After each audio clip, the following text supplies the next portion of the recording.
Hello, hello, hello.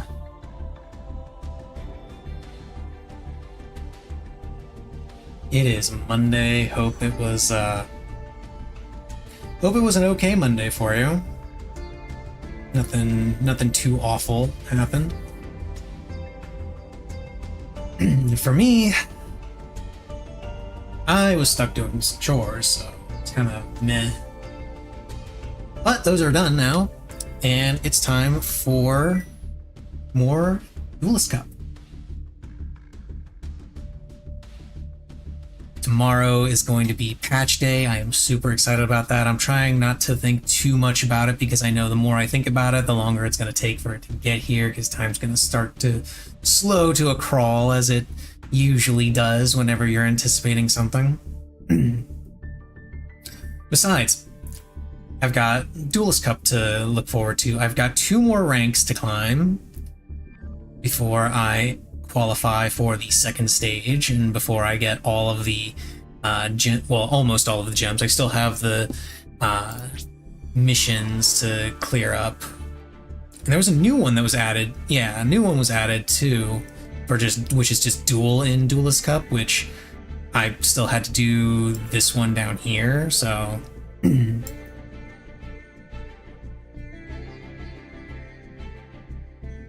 but I'm almost done with activating a spell and trap, and I've got quite a ways to go before I do finish normal or special summon. But I suspect this one I'll be clearing during the second stage.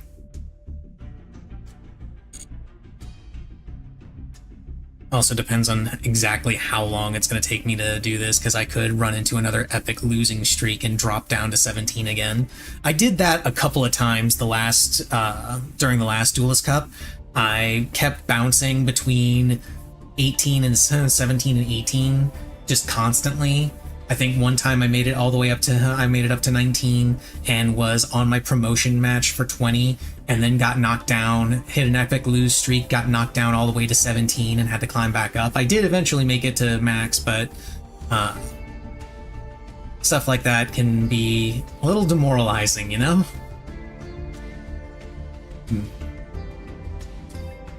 Ads are about to start up.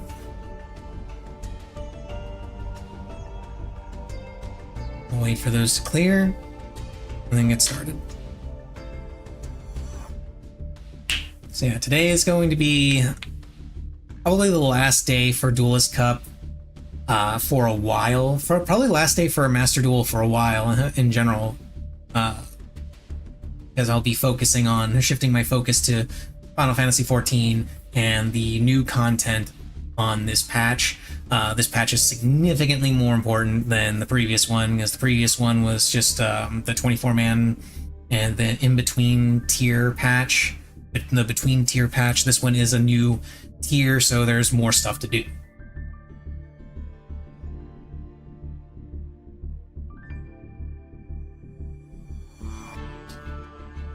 And here come the ads.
Okay, those are done.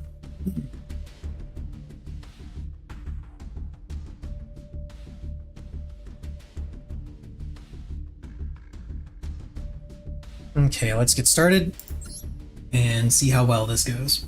My goal is to hit 20 tonight. I don't know if I will. I'm gonna try.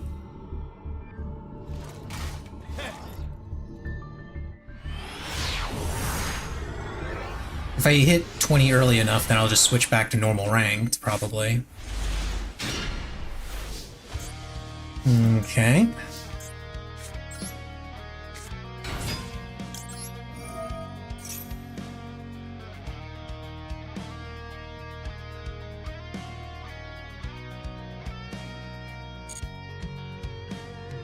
Okay, so he's definitely got some kind of response.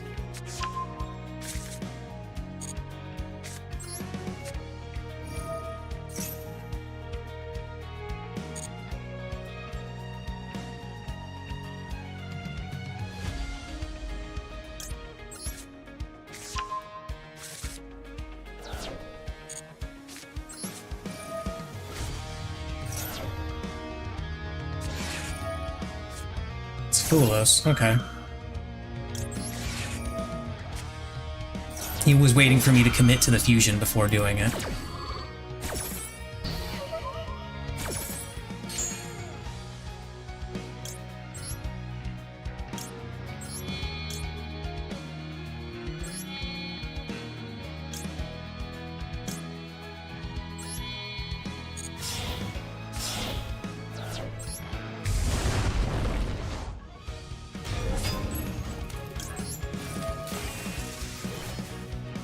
And he scoops. Not at all surprised. Oh yeah, new Duel Pass, which might have, I forgot to talk about that briefly. There's new Duel Pass, which has a new deck mate that I'm probably going to switch to at some point. Where's it? Yeah, here he is, Fabled Lurie. Trying to find him. Here we go. Yeah, the Fabled Lurie. Got some fun little movements.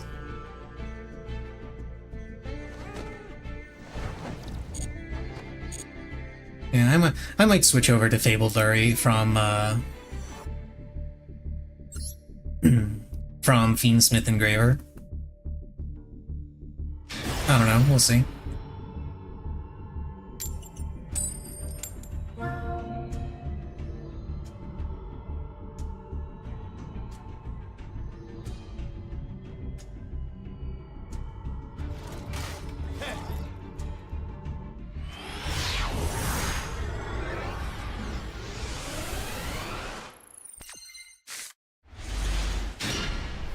Okay, I've got double Malulu, Urgula, and a Ketu.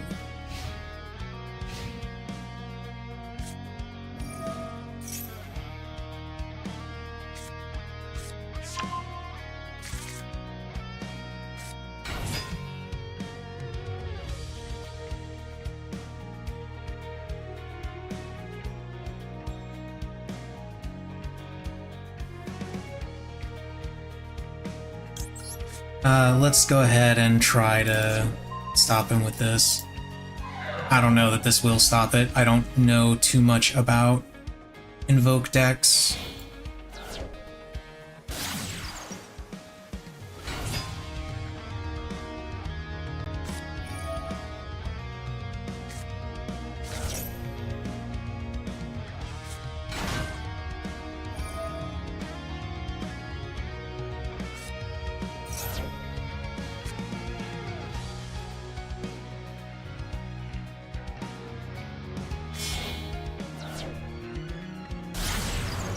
Okay, so he's just going for Dragoon. Got it.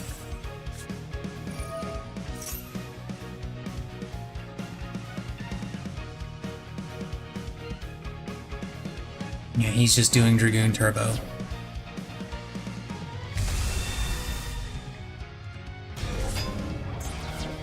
Return when a spell trap card or monster effect It's activated. It's on the same type. Negate the activation if you do. Banish that card. Okay, so he's got something to stop my Lulu. And now he's using Red Eyes Fusion to get Dragoon. And Dragoon will be able to stop my Ketu. So I need a third spell to work with.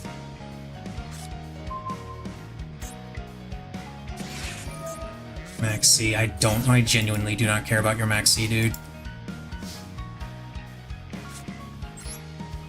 Let's go with the Ketu, as he'll be forced to respond with Dragoon.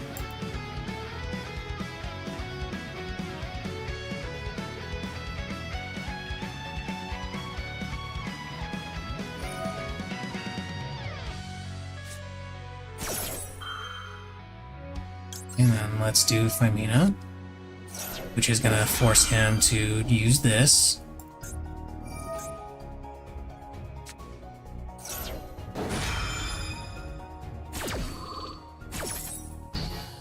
Now he should have nothing unless he's got another hand trap.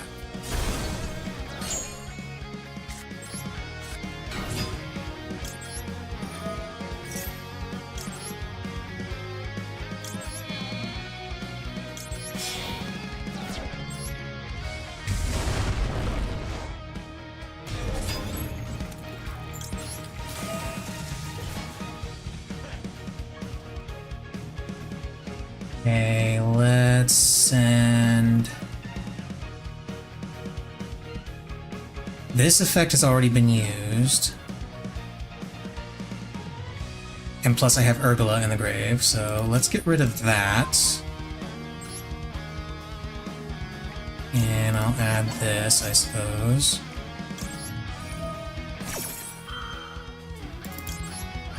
Malulu is... Okay, he's got Effect Veiler, but Effect Veiler isn't going to stop me from negating his Red Eyes. See, here's a really cool thing.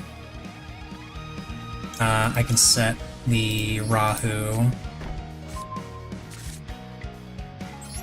Then I negate that thing's effects. And then I set Horn.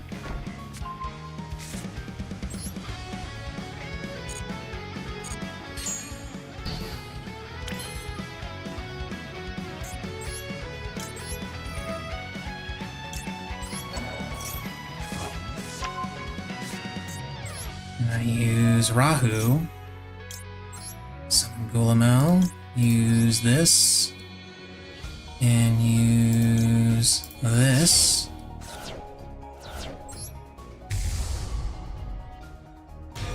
Gets to draw another card. I get to activate Pan and Femina. And now Gulamel. Bye-bye Dragoon.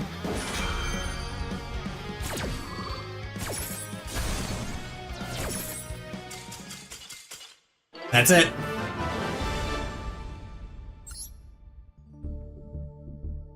Non-target negate. Dragoon can't do anything.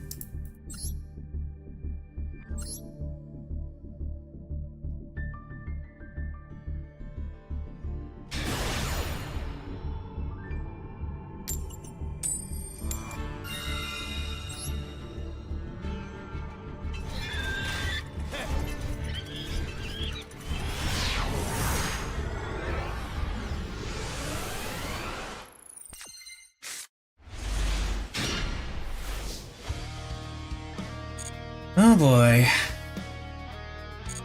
That's a shitty hand. Here's hoping they don't stop this. They did not stop it. Okay.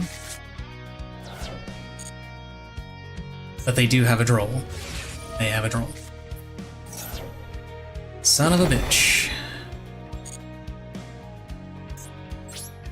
Okay, then my only shot right now is to hit them with a Fuelos.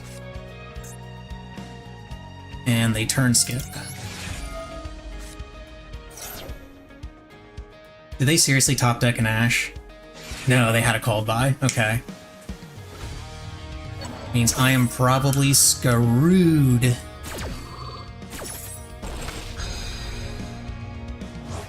Yeah, because I know they didn't have that. I knew they didn't have an Ash Blossom last time because they would have used it on Ketu.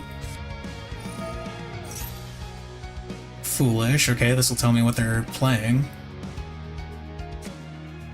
Tristron.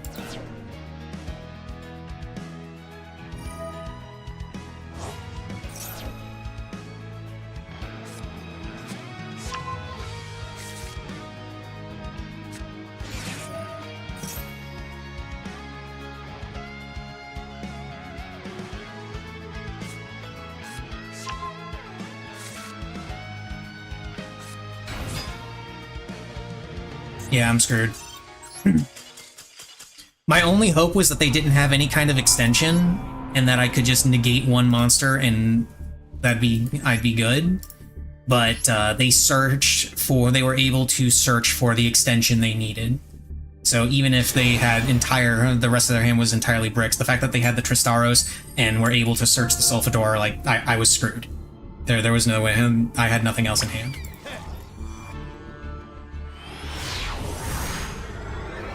Or the people that say that Draco Tail doesn't lose to Droll, it's mostly true, but only mostly. It can still lose to Droll if you have a hand like that. You have a brick hand like that, yeah, it can absolutely lose to Droll. Wait a minute, die?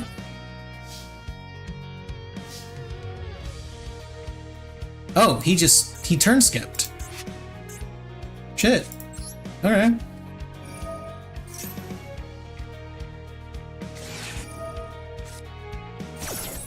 Okay, I don't care.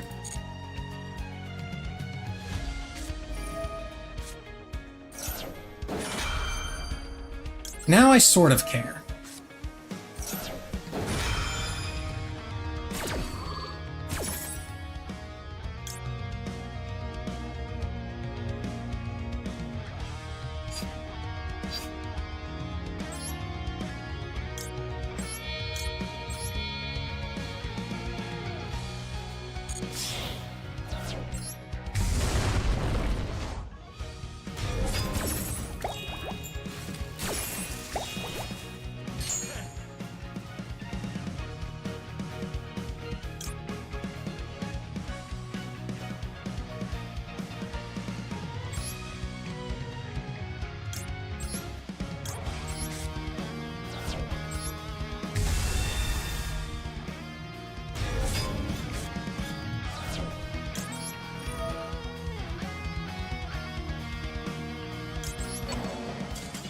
Oh, he scooped. Okay. He didn't get what he needed.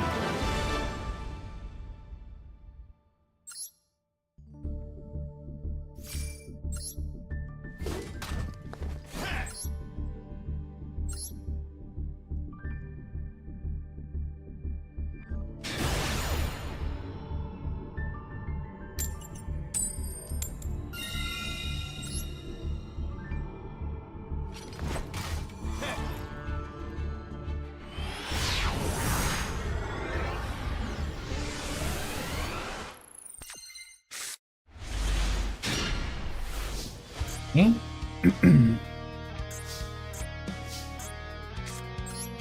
Let's start off with a Ketu. Femina.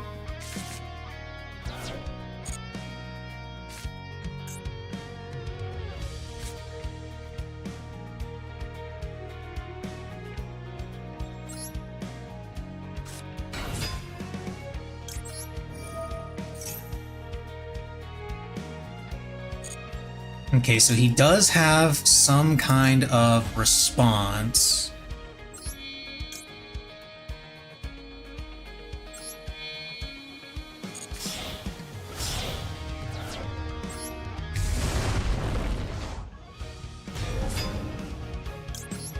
Which is why I didn't use Femina there.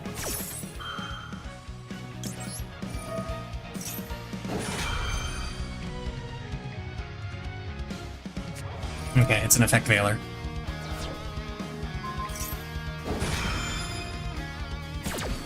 That's perfectly fine. Yeah, I didn't want to use Femina there because I didn't want to... I didn't want to risk not being able to get it back.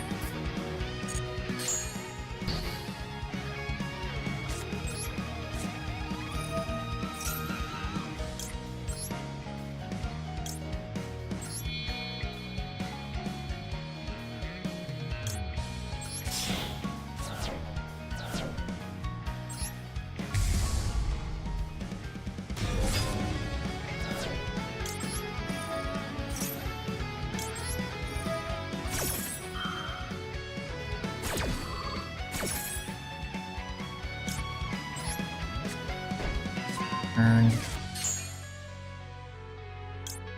know what, we'll set a Rahu too, why not?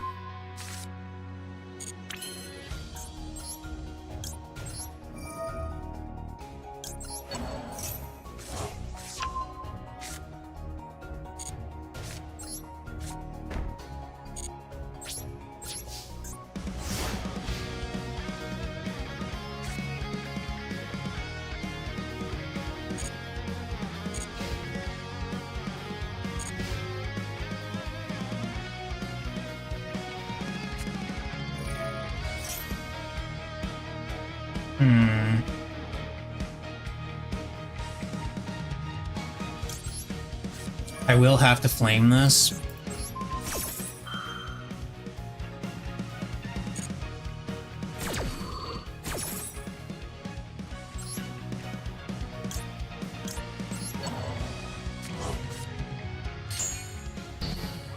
Oh, cool, and I got a Malulu for my Femina.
Ah, he had another Malulu, damn.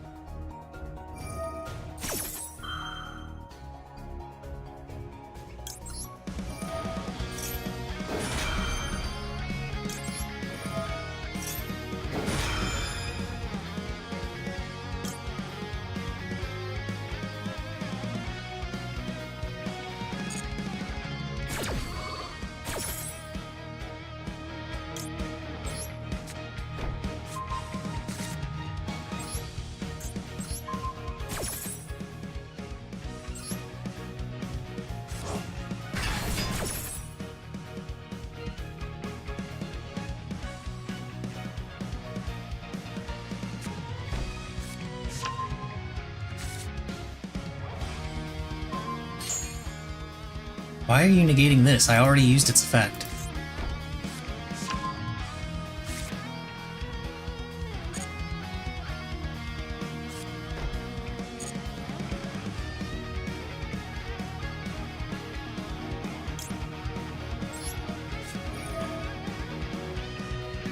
Let's get rid of that and that.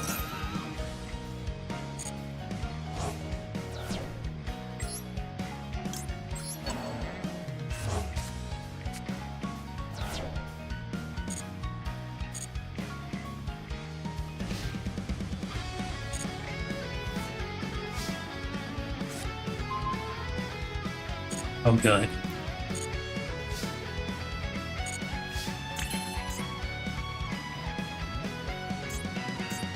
Two Ketus.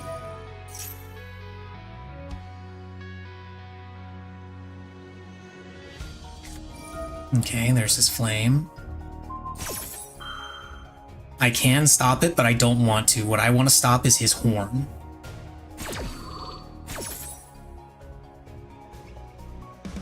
Horn is the card I care about.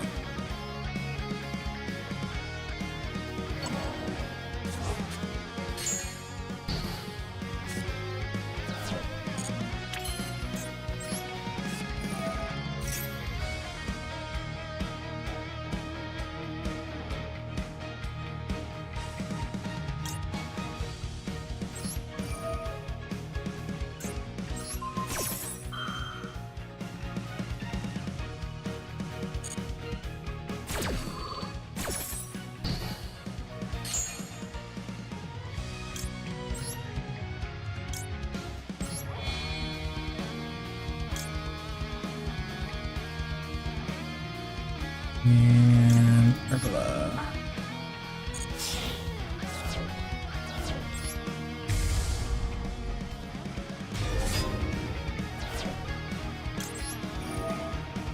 Let's send that back to the extra deck. And I can activate both of these. Sting, I don't care.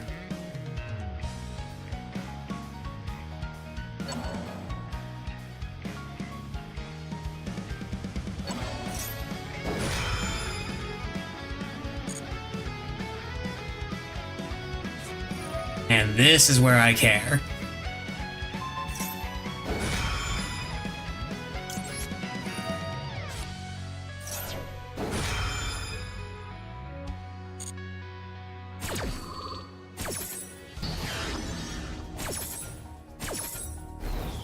You can banish all you like, but at the end of the day, that's still going away. I've got Flame back now.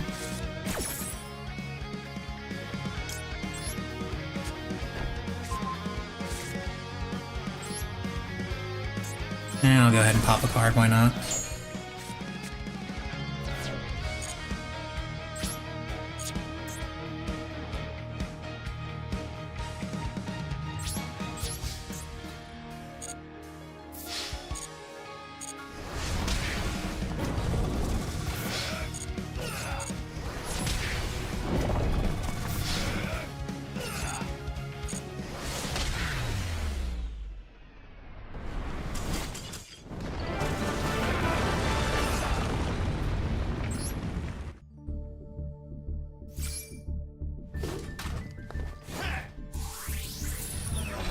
Yay, level 19.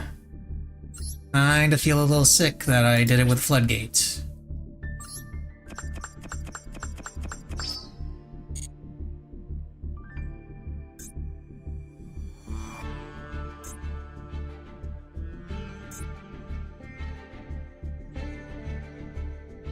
Okay, so 9 more spells and traps, and that's maxed out. And 98 more summons, and that's maxed out.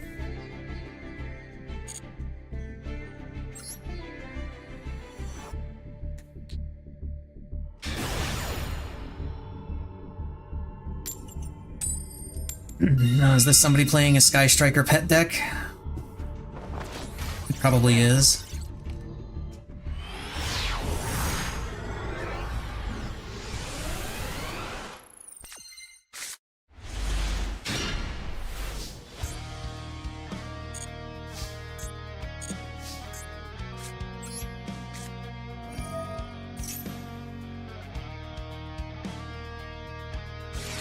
Ash Blossom, cool. They won't have that for my Max C.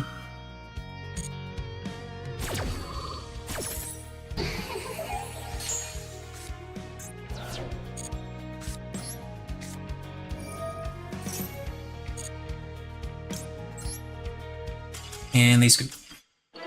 That's not gonna matter that I have Max C.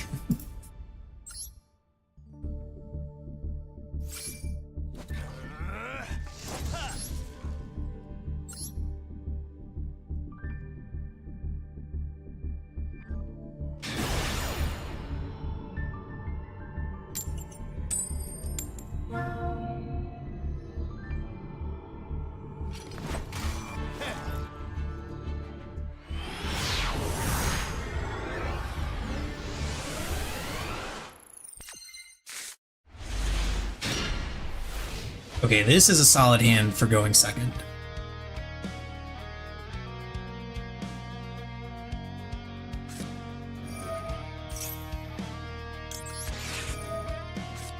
I'm gonna say no. You cannot add a Dlvl star.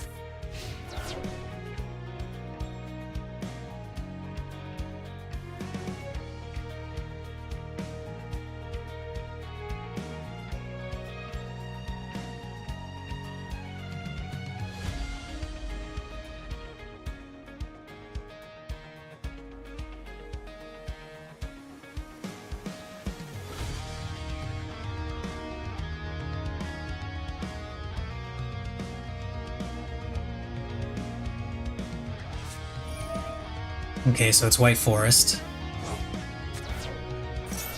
Oh, he ditched his red reboot. Okay.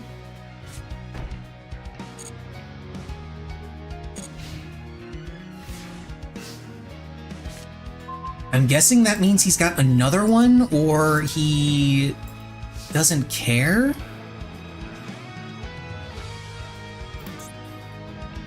Finish one spell, trap, special summon, pay half your life points. Quick effect, you can pay half your time card, destroy it. If another is on the field. Okay. So he will be able to destroy this, but he can't negate it. Unless that's an imperm. Or he has an effect veiler in hand.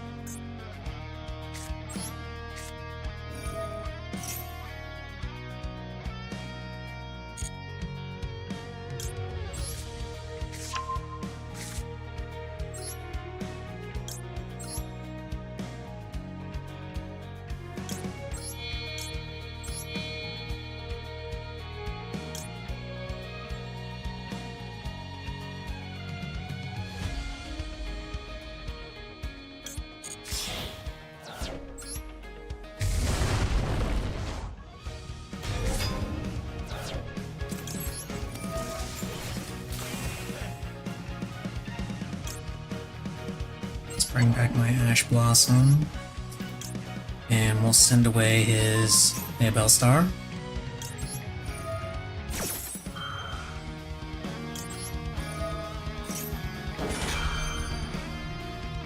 And he's probably, knowing that this is gonna go away, he's probably going to activate it. At least that's what I'd do.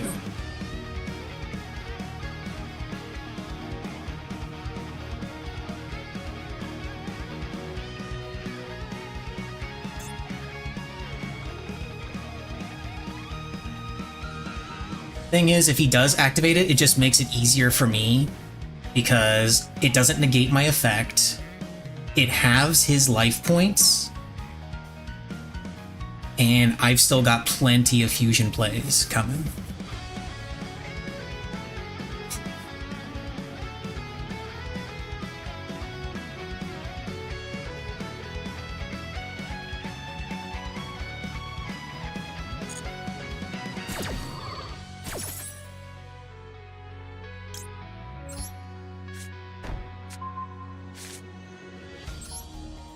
Okay, now he can't use it at all.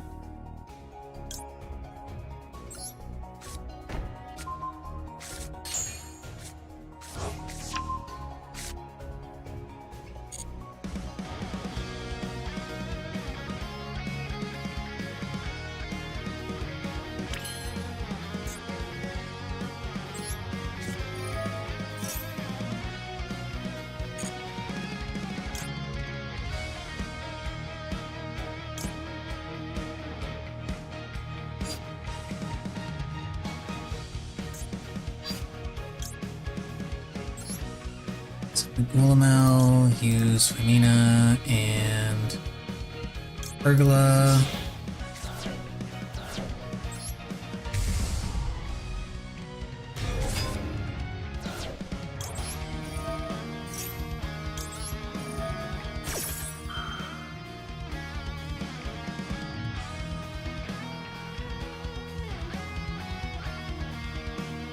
Whatever that face down is, he's got to activate it now, because if he doesn't, it's just going to go away. Yeah. Okay, there it is. Thank you, Ash Blossom. So glad I added that back to my hand.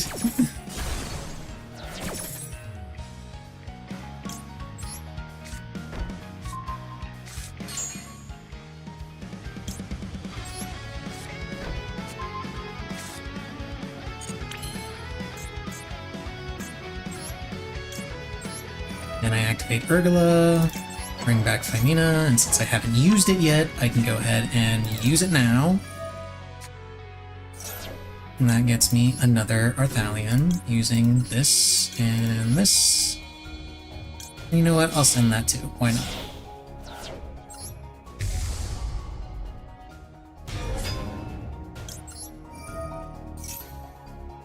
Lucius activates, it really doesn't matter, because now I have lethal on board.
I wanted to do this first, that was dumb of me.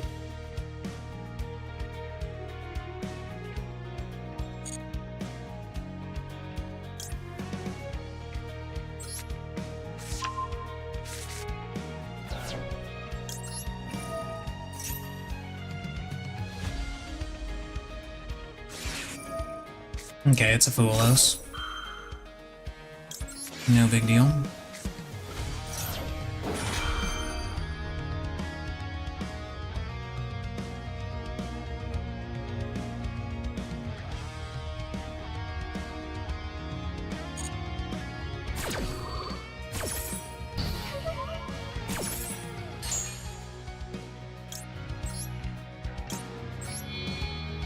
Use Malulu and Urgula.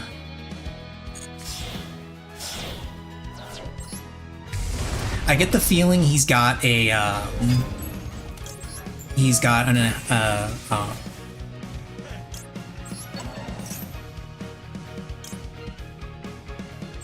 feel like he's got an Effect Veiler in hand, or an Imperm.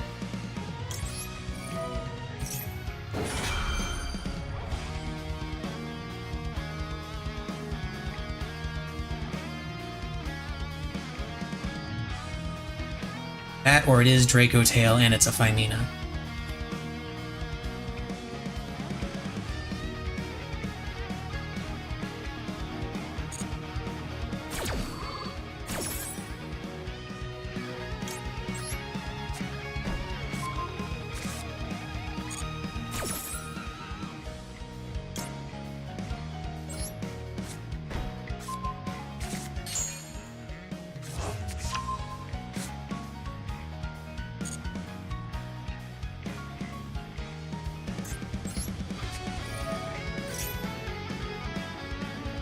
What do you have?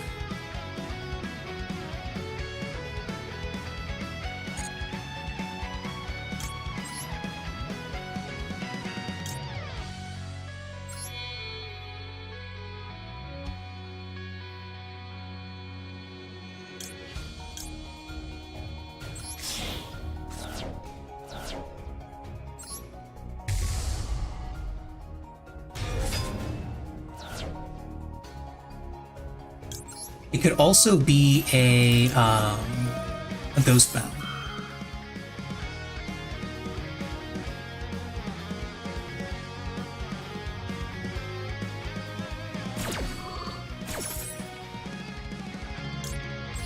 In which case he's probably waiting for me to activate my Urgula before doing it.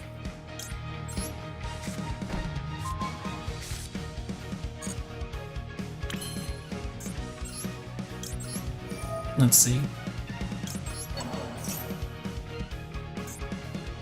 No, not a Ghost Bell. The Femina is looking more and more likely.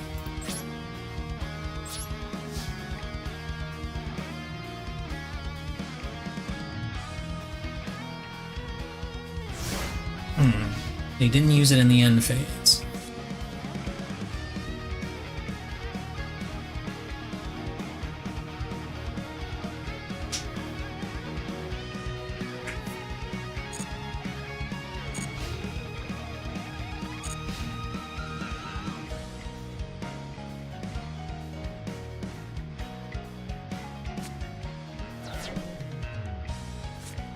Hey, Ryzeal.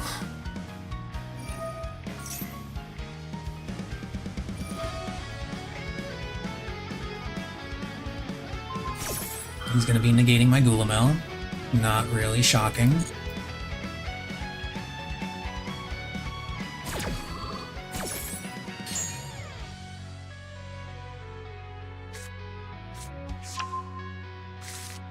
Sword.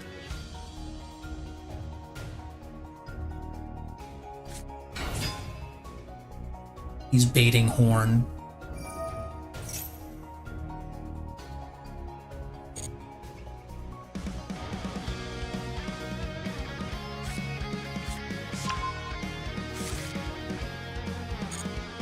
And he still hasn't normal summoned yet.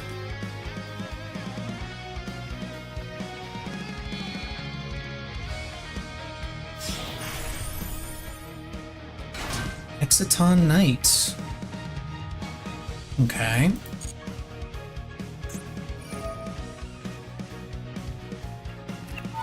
That is annoying.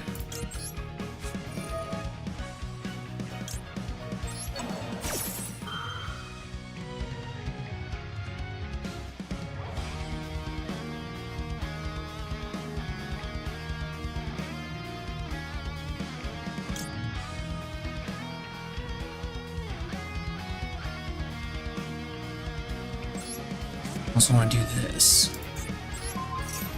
I lose out on getting this reborn from the grave.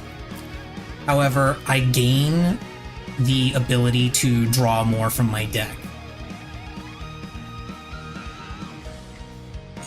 I'm not going to bother activating Gulamel because I know Gulamel is negated right now.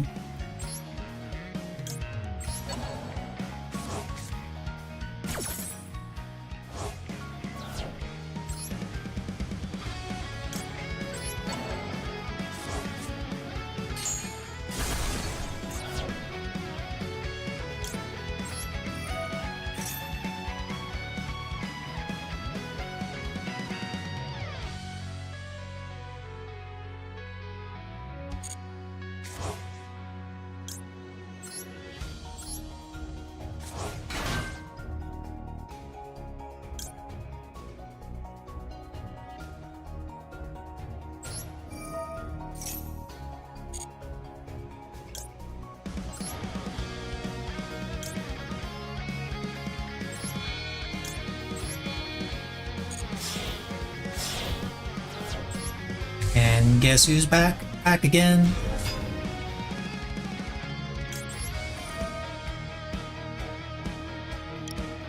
That can go away.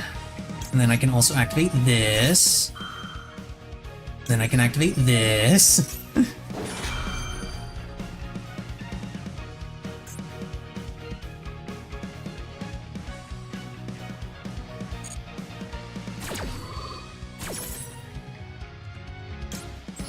Ketu on the field.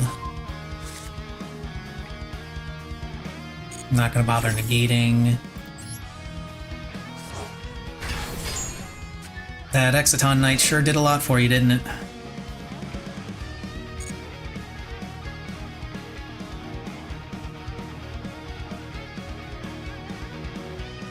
I mean, it did do a lot for him. It got rid of my traps.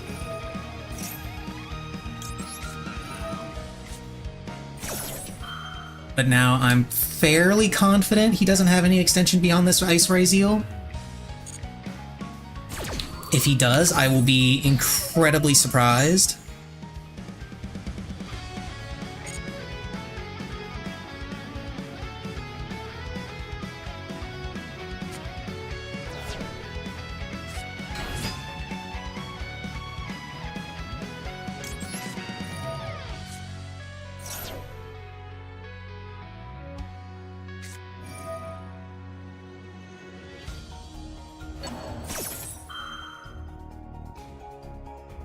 I mean, okay.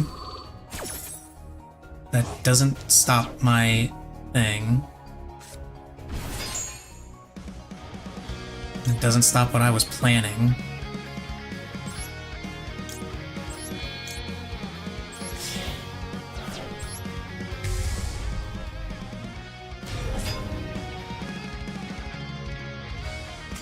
Yeah, that's what I was planning, dude. Like, I get what you were trying to do there. You were trying to chain block my my Phymena so that I couldn't pop one of your Ice Rise Eels, but I had a backup. I play Chaos Star Source for exactly that situation. When they keep chain blocking my Dlvl and I have to pop a card, I can just do that and pop them.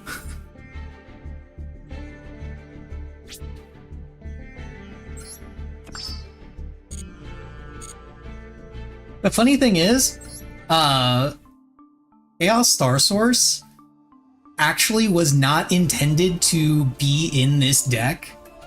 I put it in as a placeholder. Because there are extra branded fusion cards that go really well in this deck that I wanted to use for one reason or another. And I didn't have them, so I needed a card to replace it with and replace them with. And that's not the only card that is kind of a placeholder. Like, the second copy of Dlvl is also a placeholder of sorts. Mysterion is kind of a placeholder. I say kind of because it is actually good on its own. But Chaos Star Source was one of the cards that I have in my extra deck as a placeholder, and it's ended up coming in clutch pretty often, actually.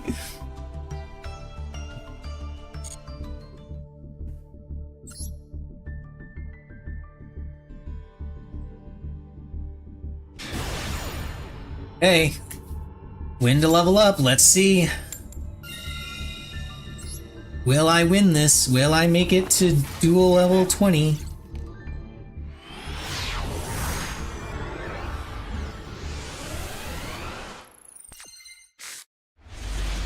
With this hand, I probably can.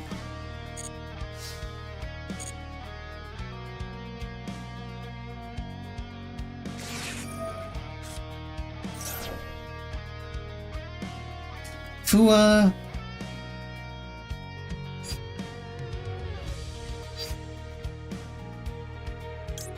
Yeah, I'll go ahead and Ash Blossom it.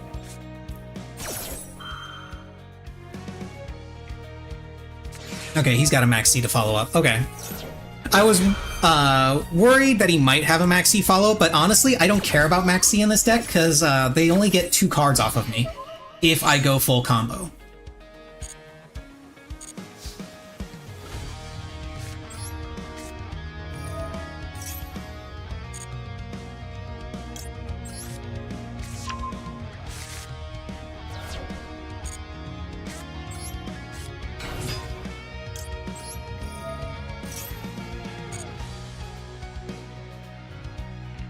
I've lost streak incoming? I mean, possibly. It is very, very possible. I immediately start going into a 5-loss streak.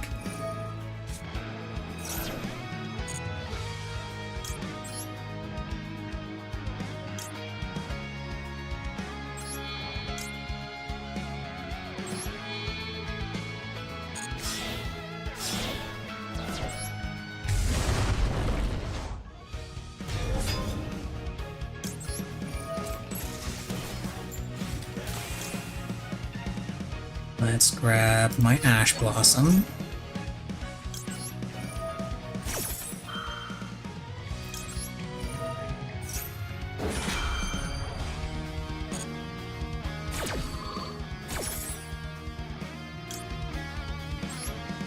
We'll set Rahu, which was going to let him know that I am in fact going full combo.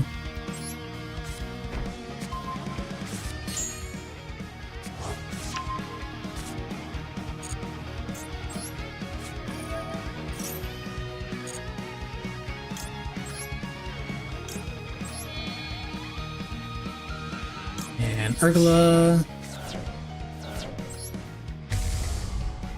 But again, he only gets 2 draws off of it, so it's really not that big of a deal.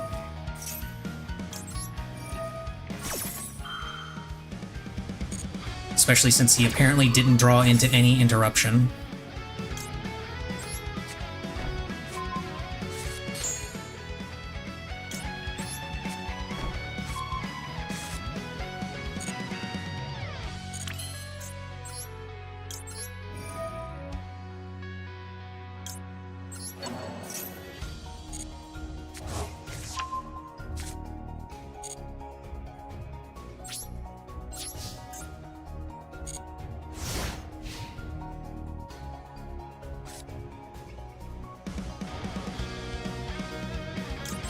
You max see me, I max see you. You also have an Ash Blossom? You do have an Ash Blossom, okay.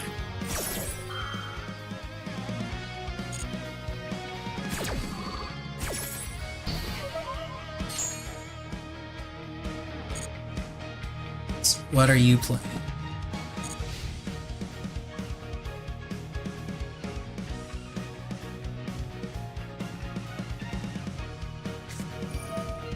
Spenta. So it probably is Draco Tail. It's Magistus Draco Tail.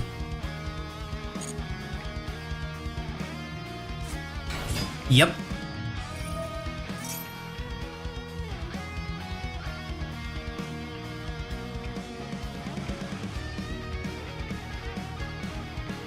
Yeah, I want to go ahead and Ash this.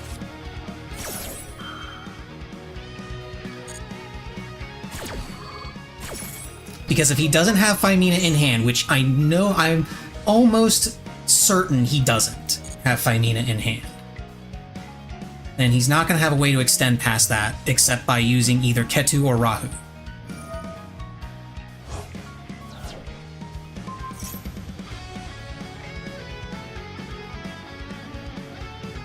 He wants to bait my horn here.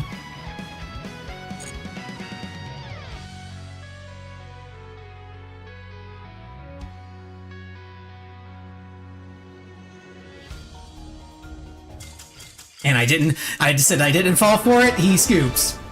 That's all it was, he wanted to bait my horn.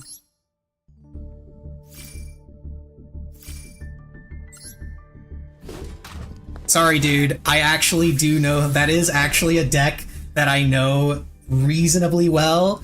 You're not gonna bait me. Yes! D-level max, aka D-level 20. On the 18th, the second stage begins, and I will be competing in that as well. Yeah, second stage duelist, let's go. Did I only lose once today?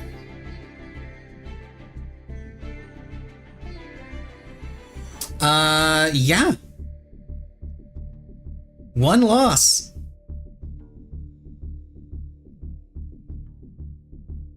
One loss out of 9 games. Just straight into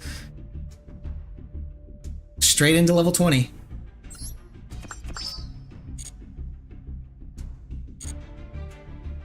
Cool.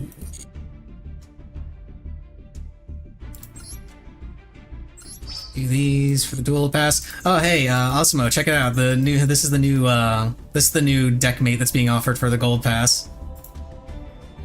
Hang on, let me actually find him in here. Oh wait, past him. There he is. Yeah, the Fabled Lurie. Look how happy he is.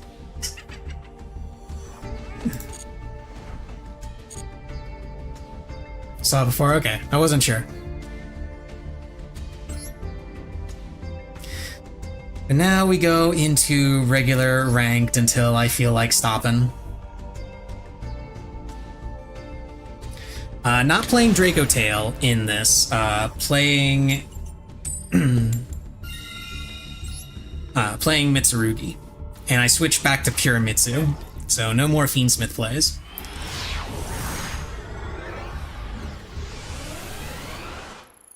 Yeah, you've been doing the Where Winds Meet PvP grind. Draw phase prayers.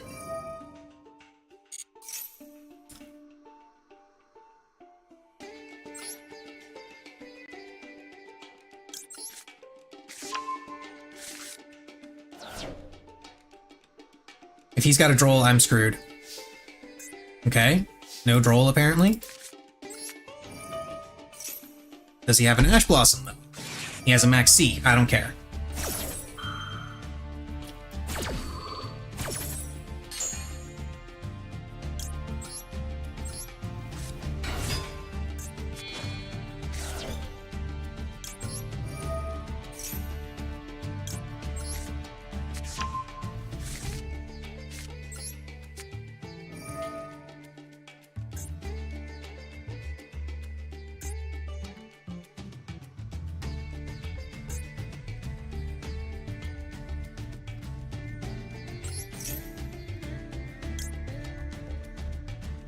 I could be cheeky and do it this way.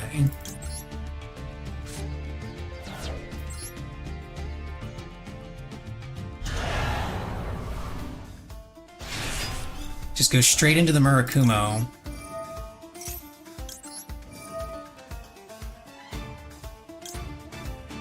Target prayers instead of ritual.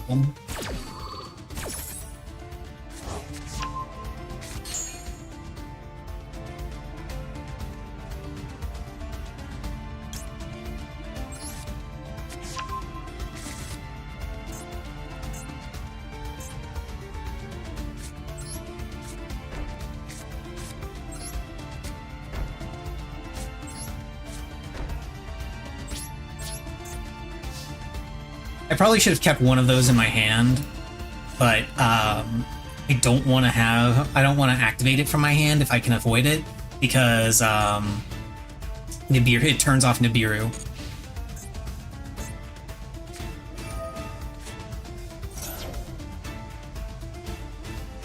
Yeah, let's make him draw for that, actually. Or make him discard for that, rather. I don't mind forcing him to discard for it.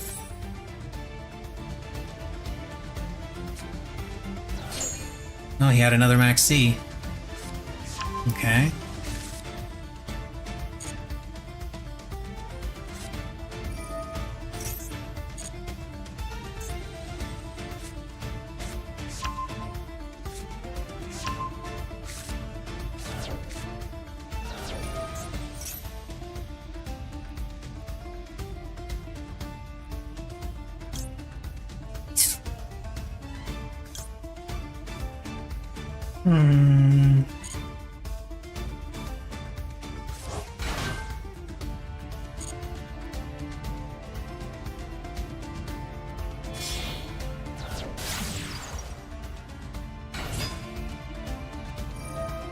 I'm waiting until he gets to, sequence. Assuming he goes right into sequence and doesn't just try to, get rid of my Murakumo. If he tries to get rid of my Murakumo, then I have to, pop my board wipe a little early.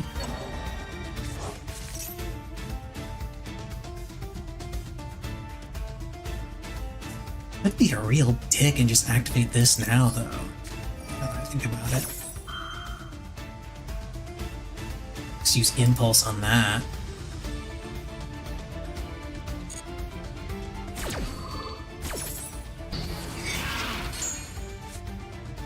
So he can't res his Engraver.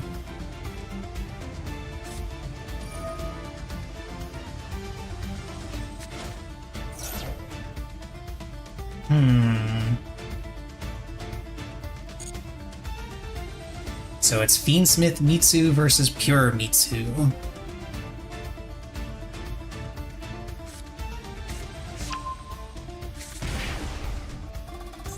He hasn't normal summoned yet.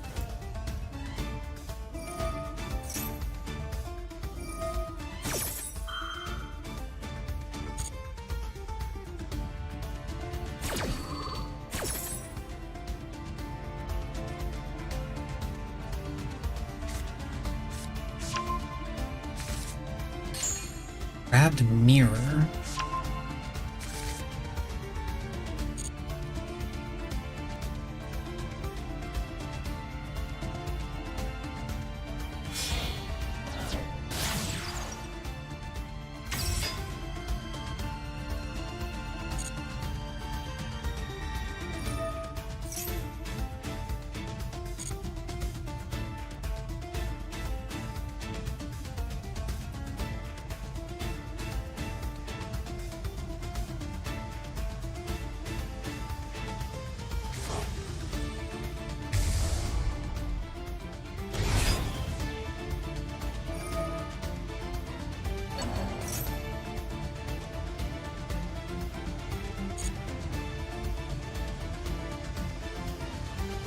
He is unfortunately forcing out my nib here, which sucks, but it is what it is.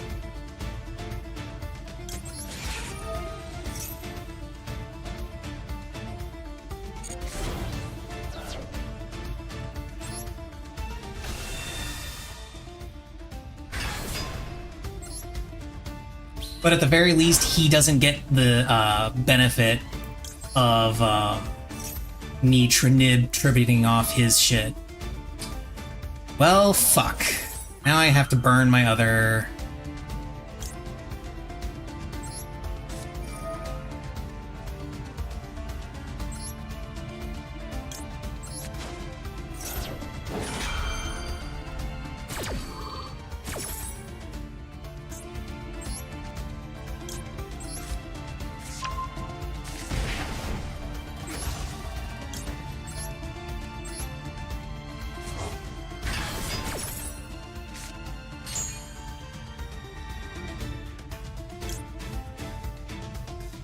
Bone mirror. Now this board wipe happens.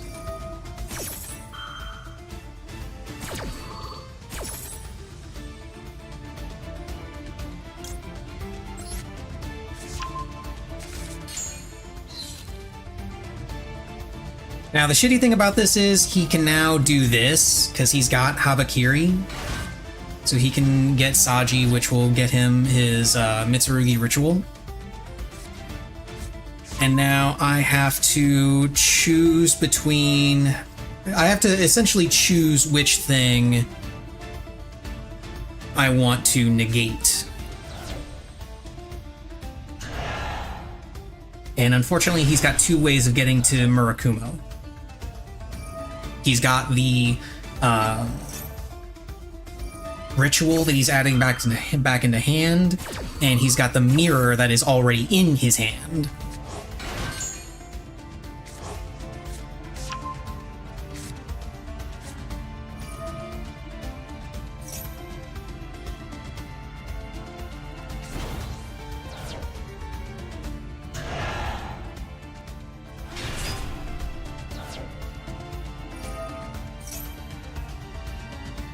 And unfortunately, I just realized I can't actually negate any of them because you can only activate one impulse per turn.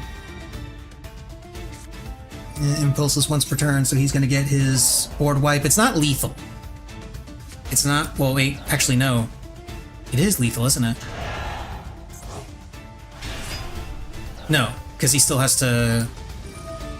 Oh, wait. He still has a normal summon.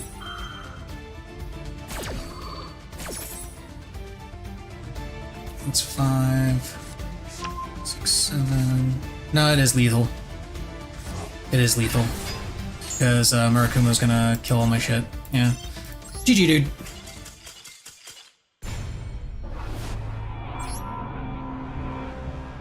I should have played a little bit more into Max C. I would have had more interruption to work with.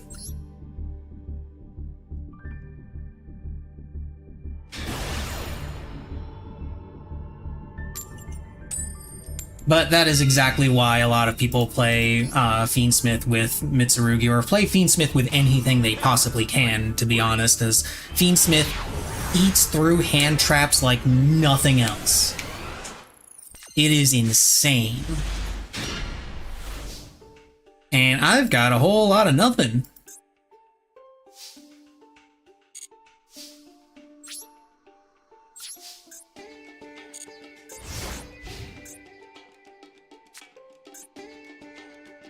I'm gonna say this is branded. Hey look, it's branded!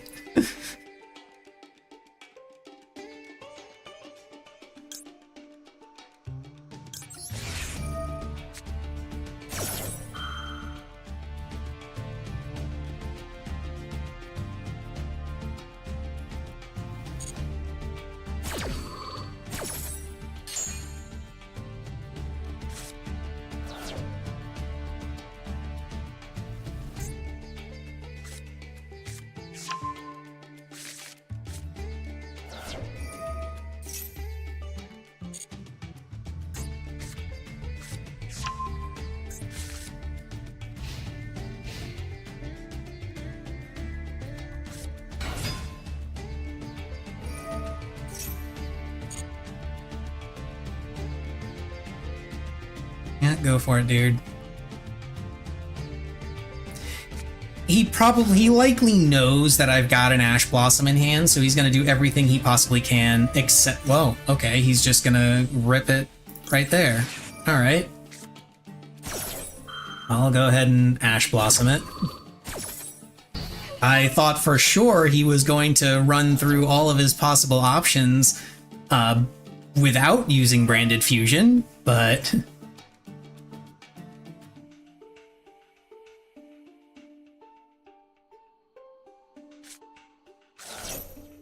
or at least dig through his deck until he found Branded Lost. Go ahead, special summon all you want. He wants Blazing Cartesia. Yep, there it is.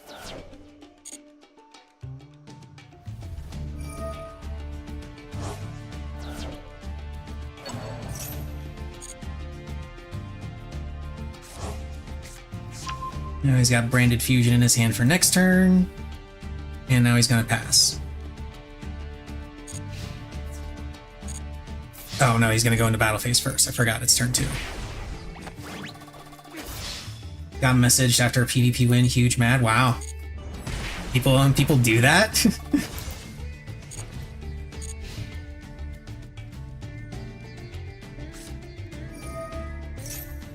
Rust.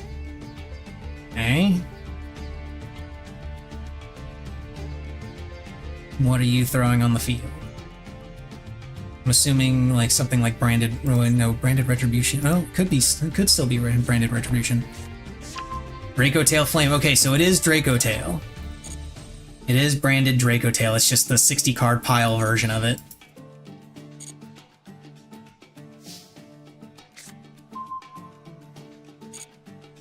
And I've still got a fat lot of nothing.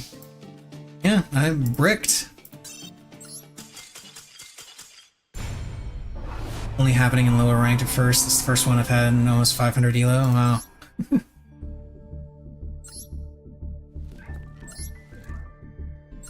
I am not having the best of luck in normal ladder. Of course, I'm also playing a different deck, which is far more prone to bricking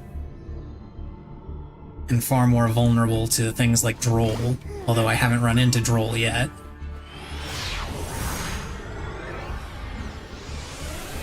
I say it's far more prone to bricking, but it's not technically true because I think I have the same number of starters.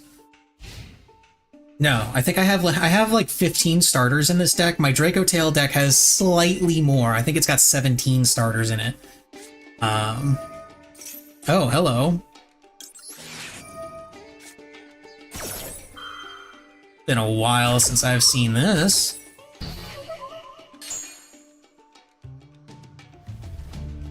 And unfortunately, I've bricked here because pre-preparation is normally a starter, except it's not a starter because I require a Garnet in my deck in order for it to work. And guess what the Garnet is? Yeah.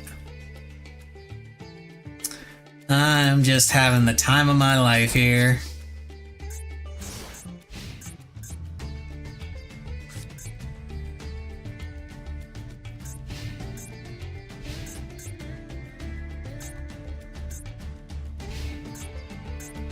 The only benefit is that appears to be that my opponent appears to have been bricking just as hard as I am. I'm gonna actually go ahead and tribute that so I can get that effect.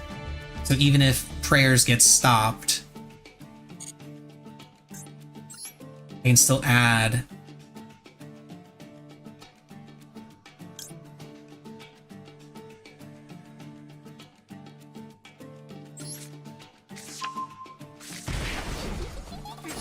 There is no monster I can special summon, I know. Just wanted to tribute that. Because I happen to have Mitsurugi Mirror in hand, so...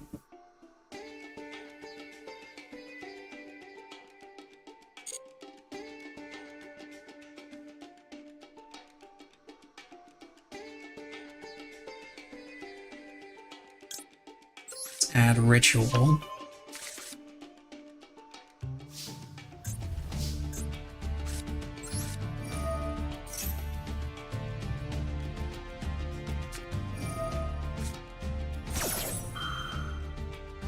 Dude, you saw me add Ritual. Why are you ashing this instead of my Mitsurugi Ritual card?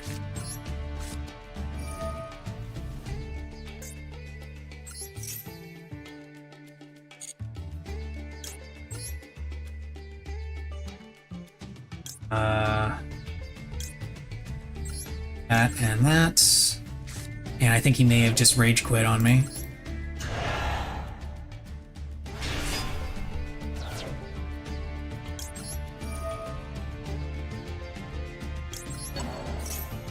Yeah, he rage quit.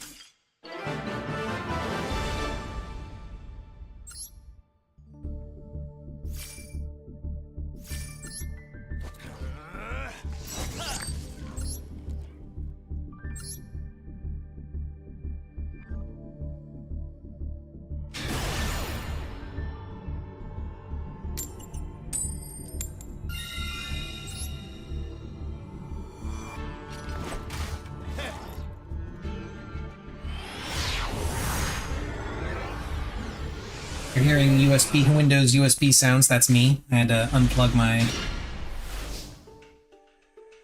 earbuds and plug in my headset for charging.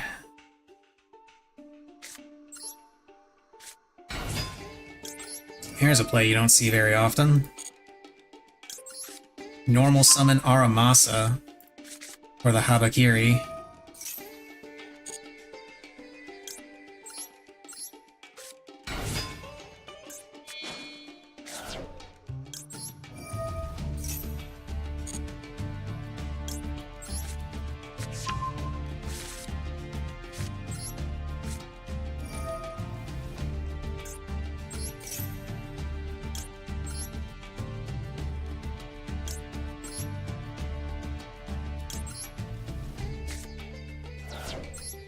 Now, the shitty thing is I can't chain link block because of how I did this, but I don't think he has anything that I need to worry about anyway.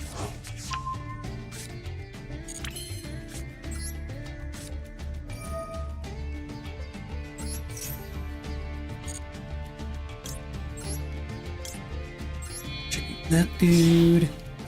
Bring out this dude.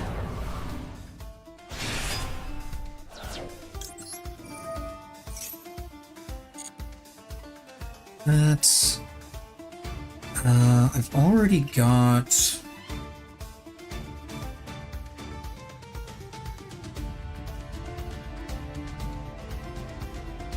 I need to add mirror. because I want to keep Magatama.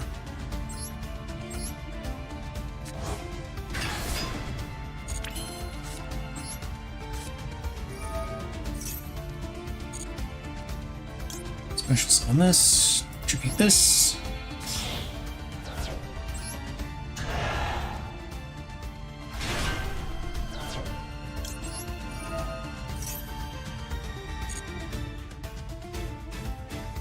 Great Purification.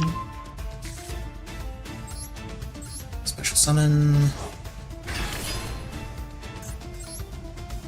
Bring out IP.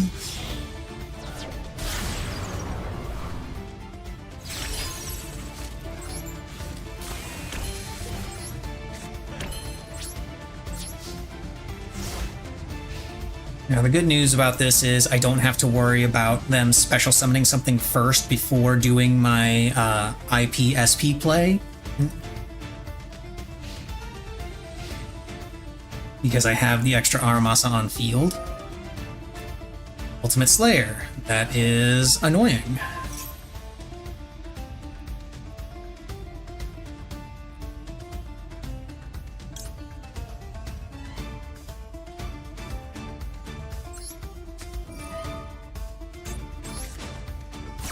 We'll go ahead and use Great Purification on it.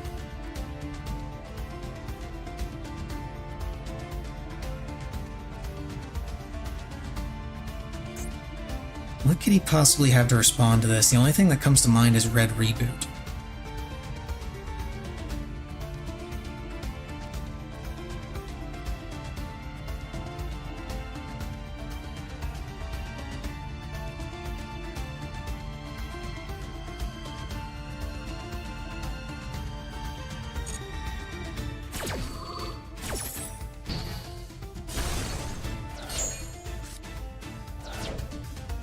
Now he gets to activate this thing, which is...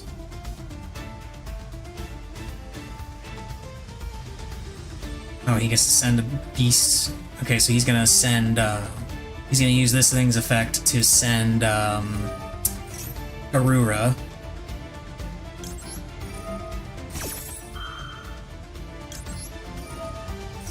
Which is gonna let him draw a card.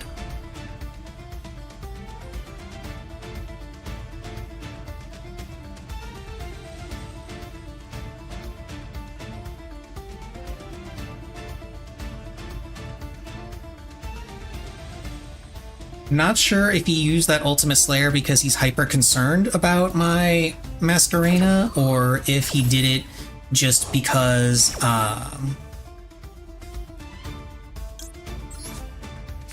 he had the opportunity.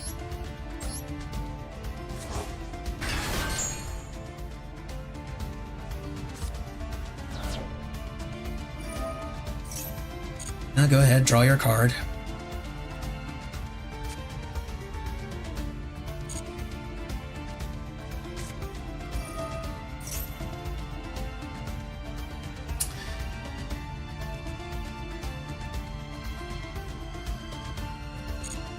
Huh.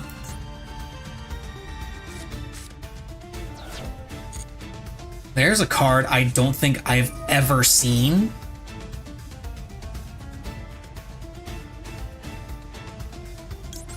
I think I know what he's playing now, if he's playing Into the Void.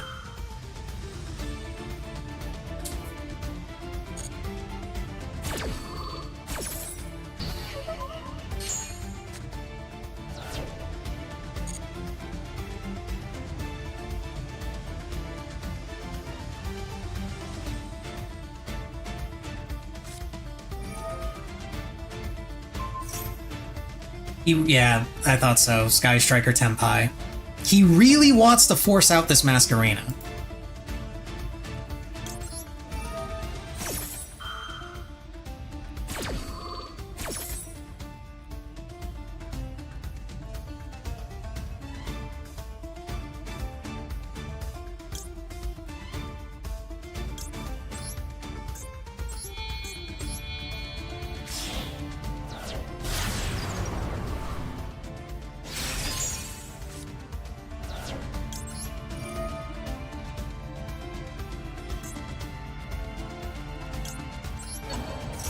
I don't want to take the risk that he recycles that.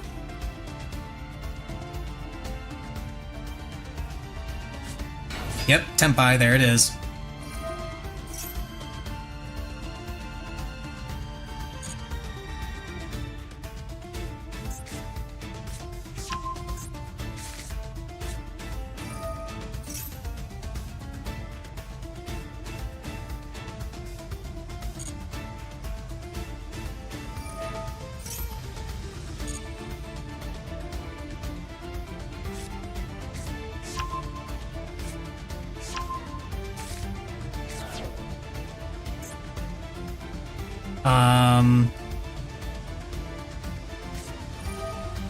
Okay, there we go.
Yeah, sure, I'll go ahead and activate it even though it doesn't do anything.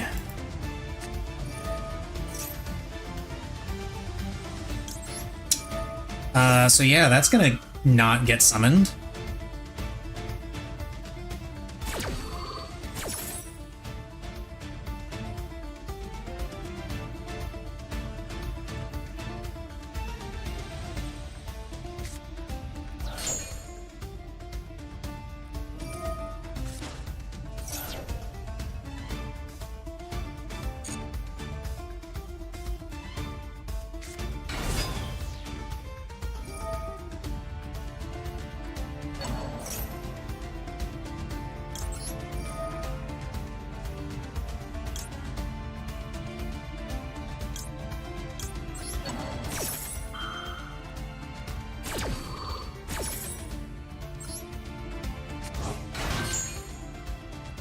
I mean, it's not going to get summoned by its own effect. It'll get summoned by that thing's effect, but not its own.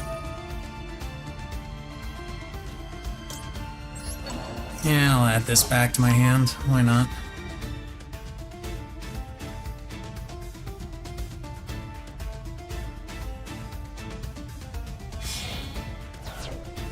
Okay, so now I cannot activate effects in the battle phase.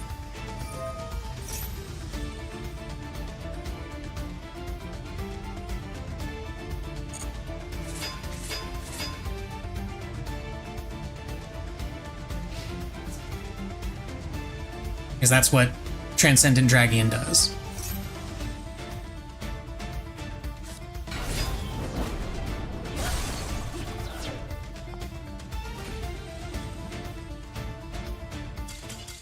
He doesn't have it. He doesn't have it. I suspected that he didn't, but I wasn't completely sure.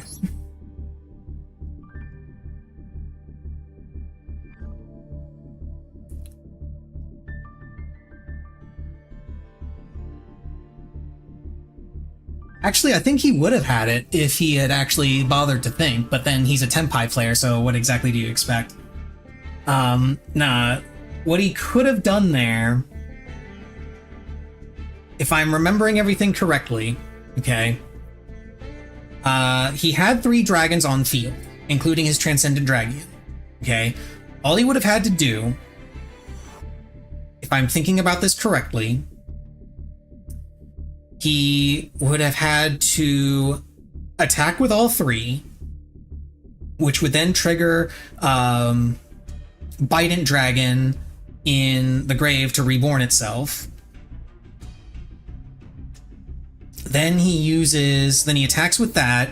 Then he uses Fadra's effect to make Trident Dragon. Trident Dragon pops Transcendent Dragon and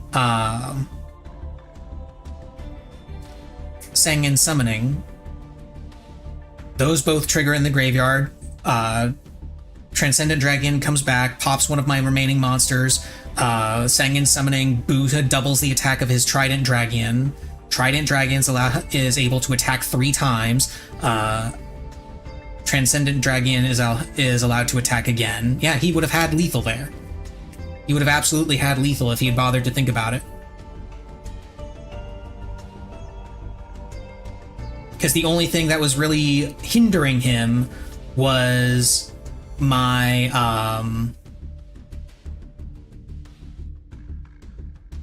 my Habakiri, which was lowering their attack by 800. But if he did the play that I was talking about, he could have attacked the smaller my smaller reptiles, my smaller rituals, attacked my Futsu, and then did the whole play for Transcendent Dragon and Trident Dragon, which would have given his Trident Dragon more than enough attack to attack over my Murakumo, over my Habakiri, over my Murakumo, and then just beat me, punch me in the face for lethal. So yeah, he absolutely would have had that there if he had bothered to stop and think. But again, he's a Tenpai player. What exactly do you expect? They're not exactly known for strategic thinking.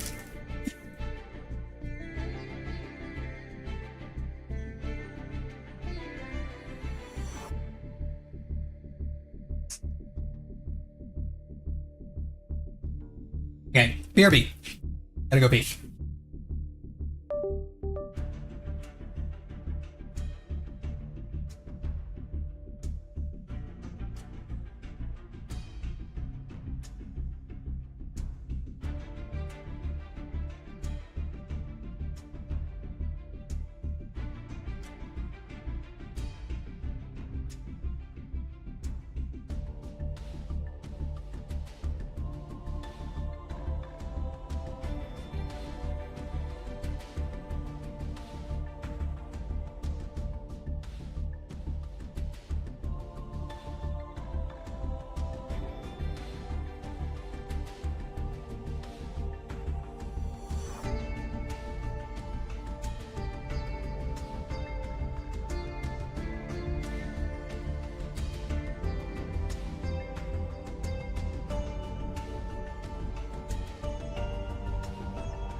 Oh, this is still my old version. That still has spirit.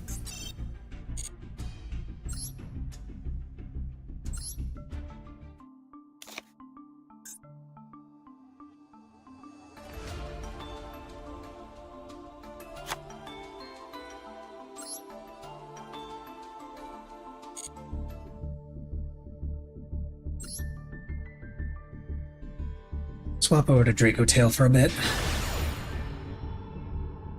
Keep practicing the deck that I'm actually using in the Duelist Cup.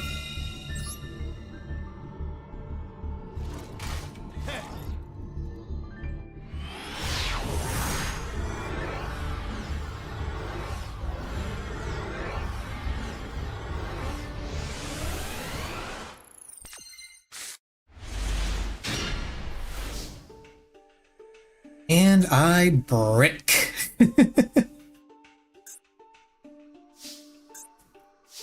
Ain't that some shit?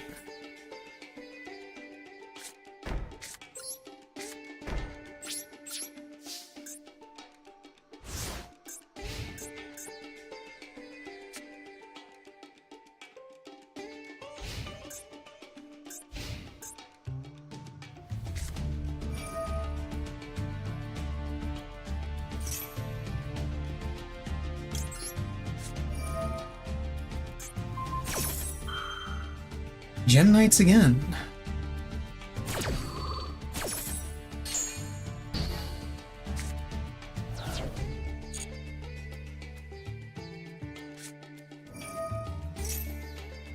Medius the Pure. Okay, so this is Archmage.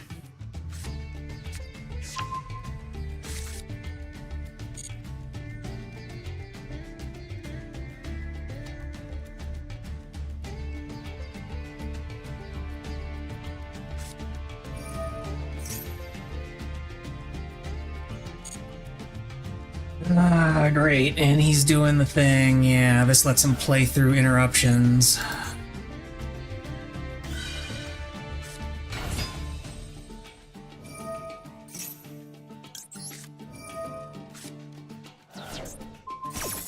Well, still, I'm gonna go ahead and use Veiler on it anyway, I suppose.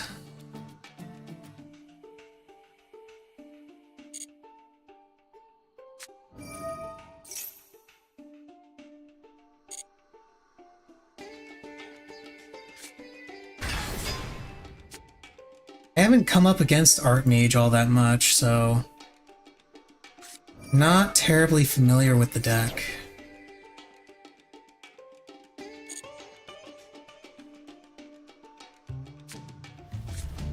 So wait, this guy has Gem Knight, Archmage, and Fiendsmith?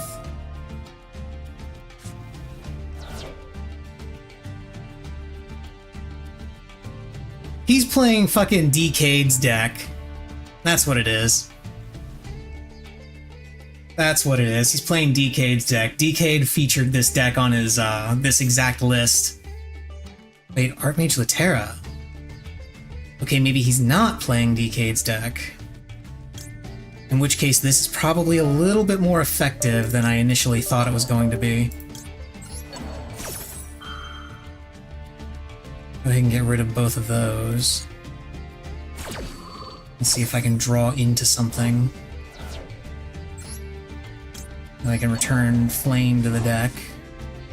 Ooh, drew into another Veiler. Nice.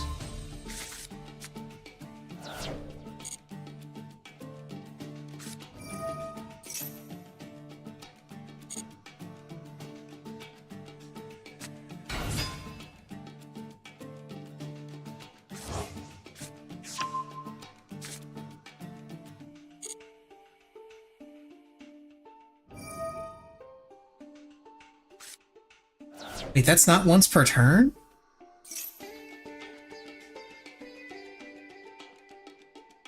Wow.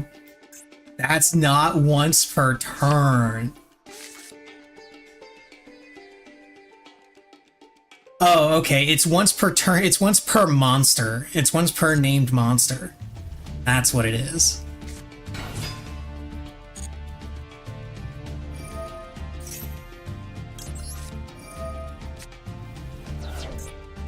Shit, I can't target it. Fuck.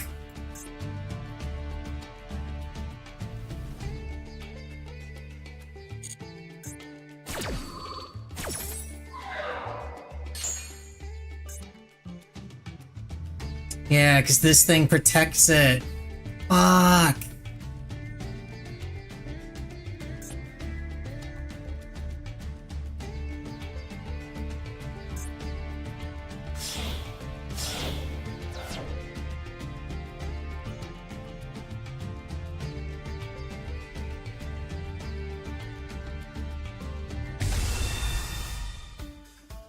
should have saved it for Diactorus.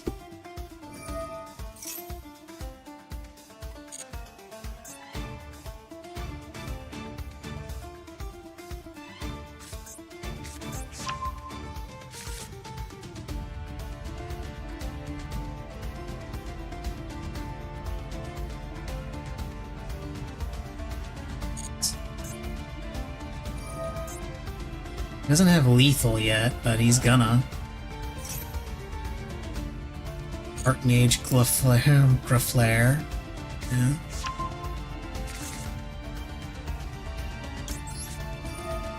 I can activate this, but it's not gonna matter because he can negate it with Diactorus because he's got 3 monster types.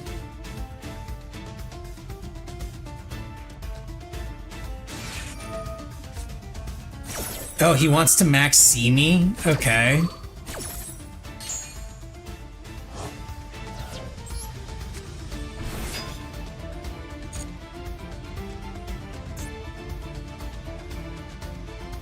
He's probably very disappointed that I didn't activate Magnamut's effect there.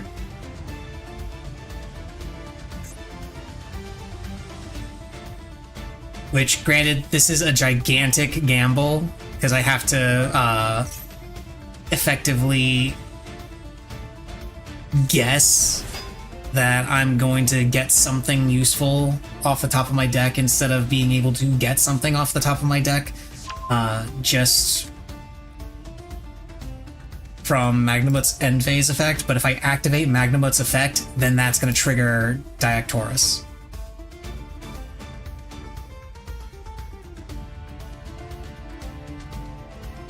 Oh, he couldn't stop me from summoning it because it's only when it's on the field. Okay.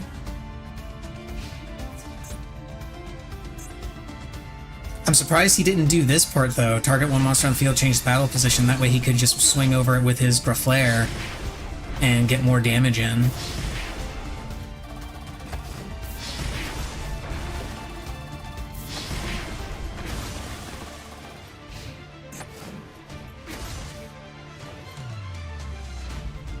I don't know that it would have been enough for lethal.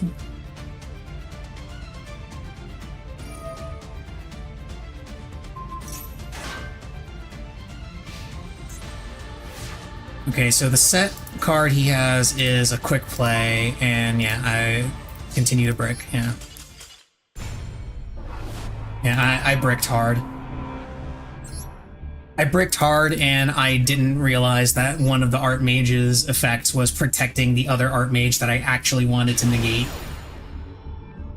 Although it's specifically target protection, it's not effect protection, it's just target protection. So if it was a non-target negate, then I still was working with, then I still could have negated the Power Patron.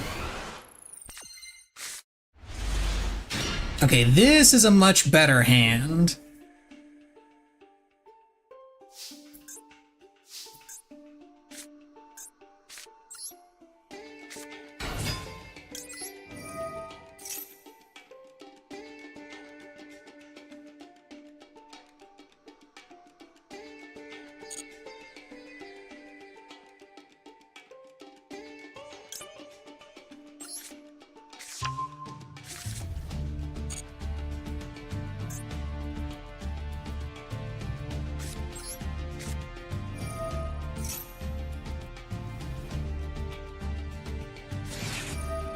Okay, he does have an Ash Blossom. He's like, no, that's too much.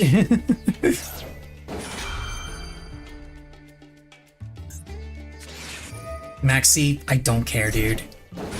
Max, see me all you want. You're getting 2 draws max out of me.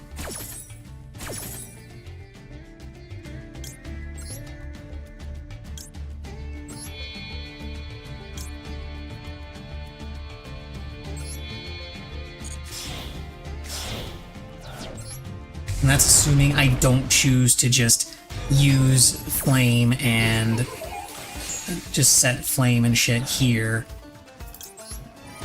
and go about my business.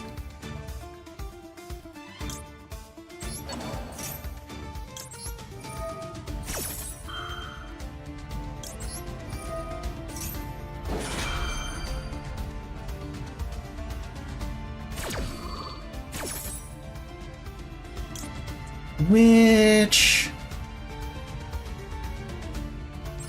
I think I'll keep going. It's only one more draw.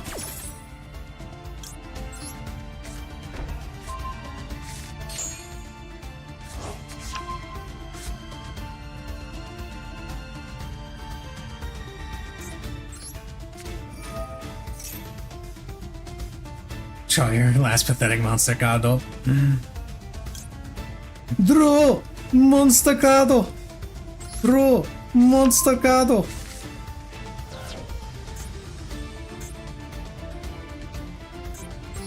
He's got something in his hand. I'm assuming it's like a droll or something.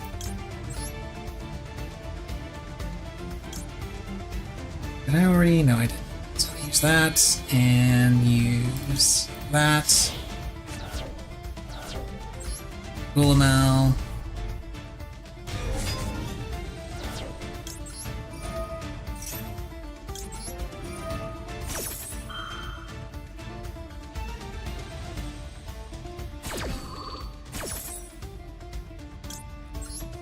Set horn. Set flame. Don't destroy a card. Activate Urgula. Bring back Femina.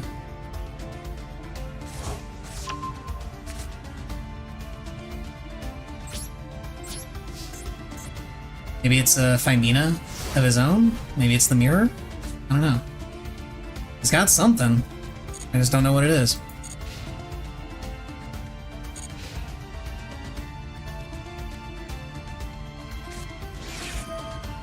An imperm on Dlvl. Okay. That's not gonna help as much as you think it will.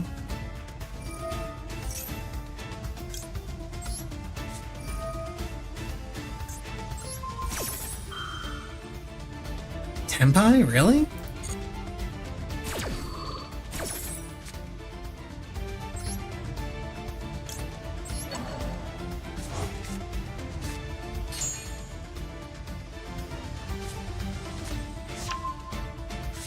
Tengen Kaiman, okay.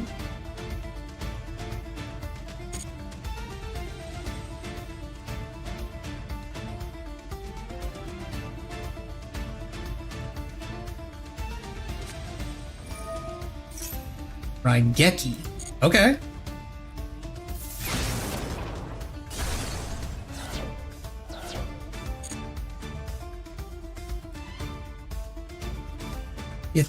I'm about to say, yeah.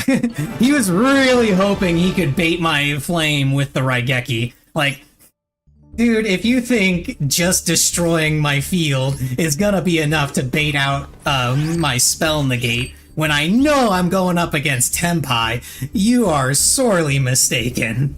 Like, those things are immediately gonna come right back the moment two monsters hit the field, which they were or hit the graveyard, which they were absolutely going to do, because I had Femina in my hand ready to go.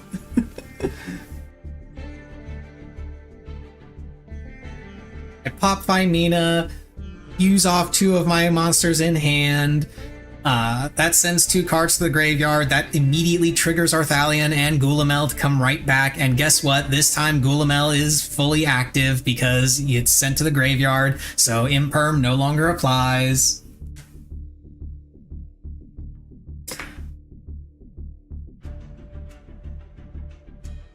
I tell you, Tempai players, they don't think.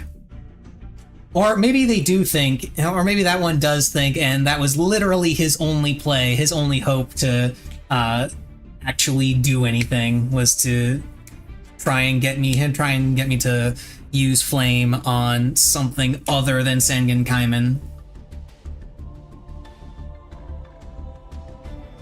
I almost wish I had actually used it on the Raigeki, just so I could imagine the look on his face when he thinks I'm an idiot and he successfully baited my one way of stopping his combo, and then immediately stop his combo anyway.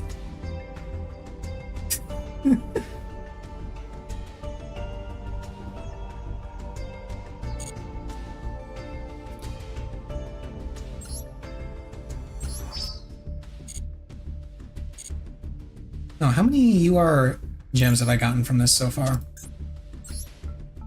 25. 5 more and I'll be able to craft a UR. Which is probably going to be a third copy of Ghost Bell, because I do need a third copy of that. I honestly need to finish crafting more staples. I need more copies of Ghost Mourner. I need,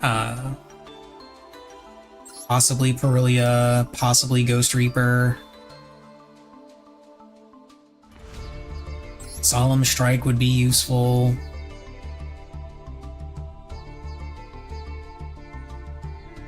Maybe one of the branded fusions that I'm missing for this deck. Although I'm not sure what I would probably take out the extra Gulamel, honestly. Just take out the extra Gulamel instead of, and leave the Star Source Dragon in there. Just because Star Source has actually come in pretty clutch in the few games that I've summoned him.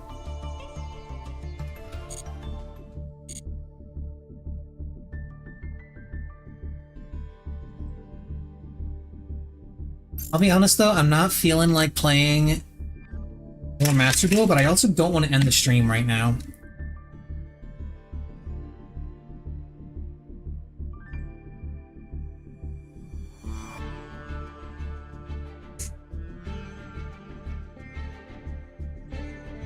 Time to play Where Winds Meet, only 100 gigs. Yeah, second Tuesday of next week.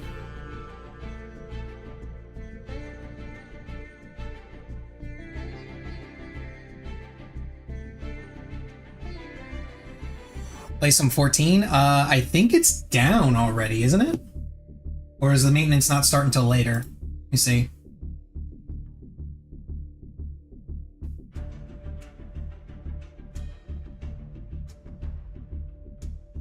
Okay, it's not down yet.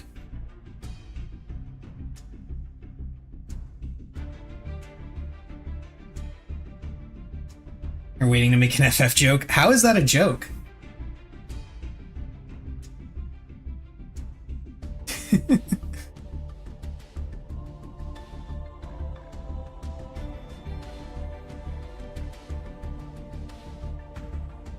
Playing the game before the patch. I was playing the game before the patch last week, and the week before that, and the week before that. I was playing it last night too.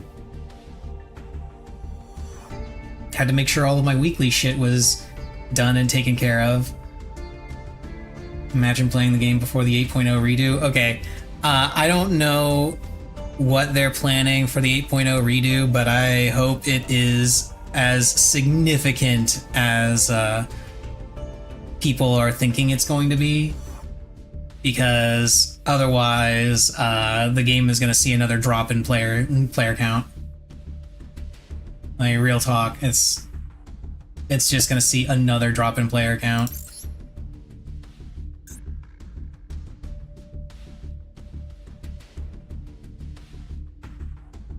That'll be the only way you come back. Yeah, I don't blame you. I play it because I still enjoy the content, namely the raids. They're a ton of fun. But as far as like more casual content, it's not great. It really isn't.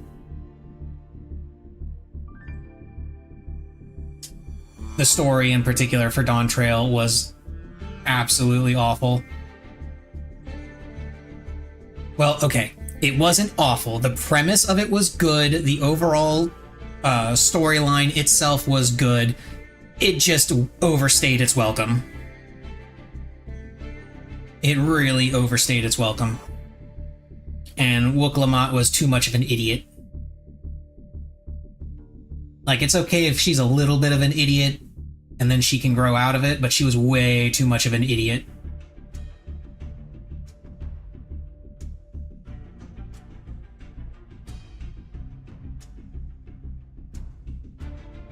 Like, she needed to be, what's a good way I can put this? She needed to be Alphino levels of naive and stupid. Like, ARR Alphino levels of naive and stupid.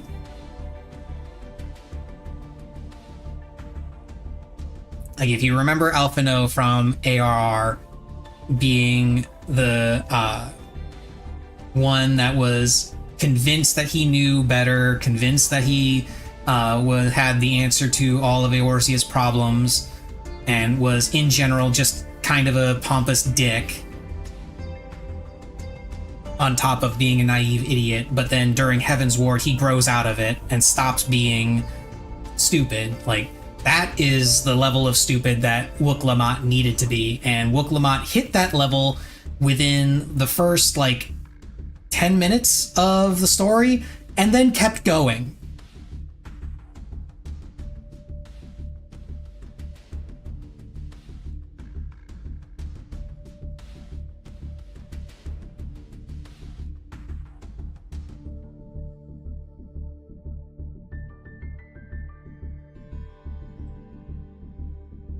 They redid it, and it is significantly better, but it's still kind of bad.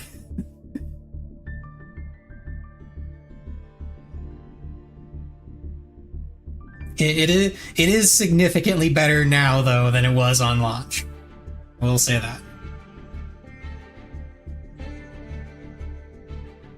Apparently, the reasoning for why it was as bad as it was because the voice actor, or the voice actress, was given the lines to read, but wasn't shown the cutscene or something.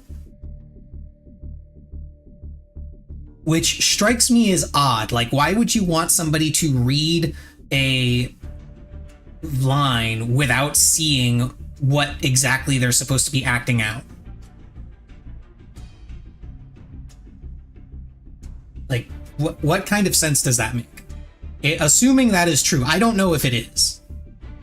Like, I do not know if that is 100% true, but it's really stupid. And no, it's not an excuse, because you can still see the, like, even if you don't see the actual, like, action that's going on when this line is supposed to be delivered, like, you can still, like, they still give you direction with it, and they still have notes, like, on the script, presumably.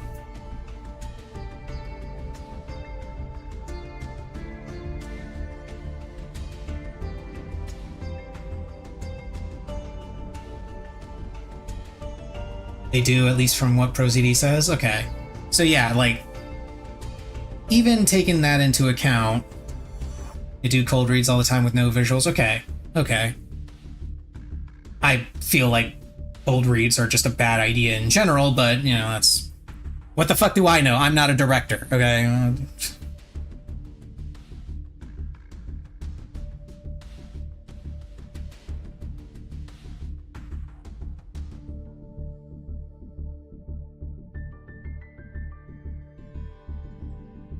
Yeah, very, very glad that they redid that, even if it is still a little... The line is still a little bad.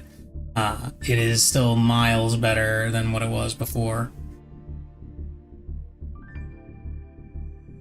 Doesn't excuse the rest of the story, though, because once again, like I said, it overstays its welcome by several hours. Because, mind you, I did a 24-hour stream when Dawn Trail launched. Okay? I did a 24-hour stream. I did not finish the story. I did not finish it. And it wasn't like I was doing my usual thing of stopping and doing all of the side quests. No, I did the side quests after. I was just going through the story.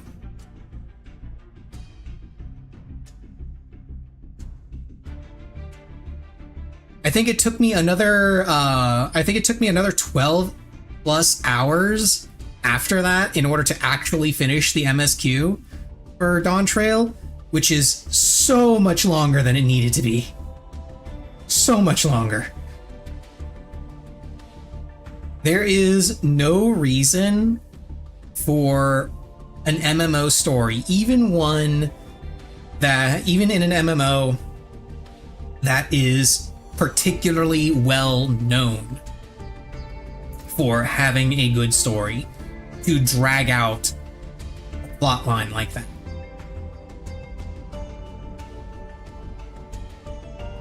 Okay, that, in my opinion, that story should have been like 10 to 12 hours max. feel like that's a solid length of time for a story. Like, that's a solid length of time in any video game, much less an MMO where you are expected to like grind endgame content, and with the story just being the vehicle that gets you to the end game. I feel like Square Enix has forgotten that aspect of FF14, where yeah, the story is great and everything. I'm glad we have a really good one that is actually worth paying attention to, but ultimately the purpose of the MSQ is to get you to endgame.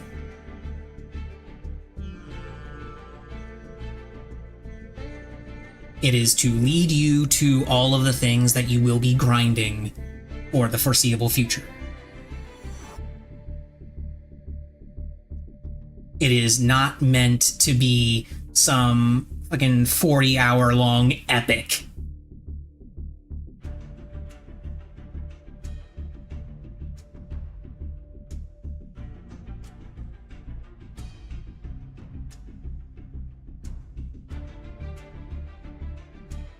Somebody actually, I remember somebody did, hang on.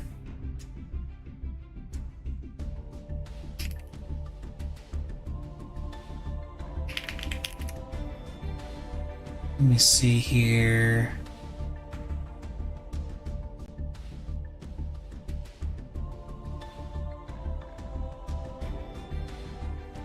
Is this it? No, this isn't it. There was somebody that actually put in a graph showing the actual length of time for all of the main scenario, not including dungeons, okay? Not including dungeons, but just putting together cutscene length and number of quests. Yeah, like what people did for Arknights. Yeah, I do remember people did that for Arknights as well. Let me see, is this it?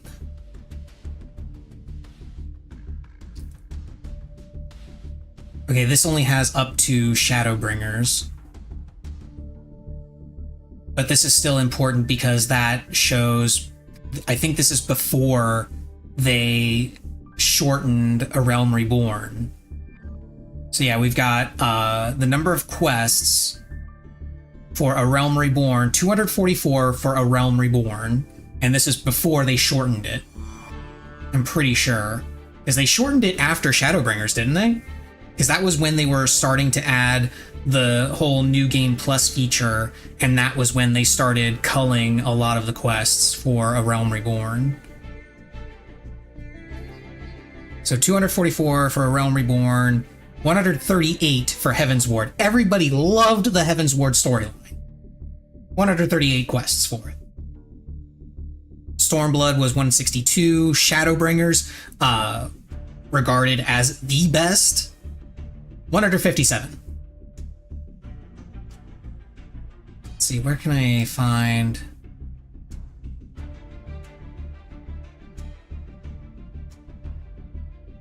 Is it this one?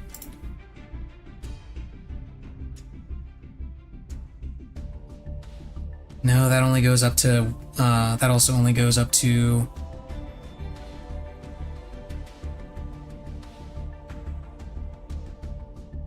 Shadowbringers.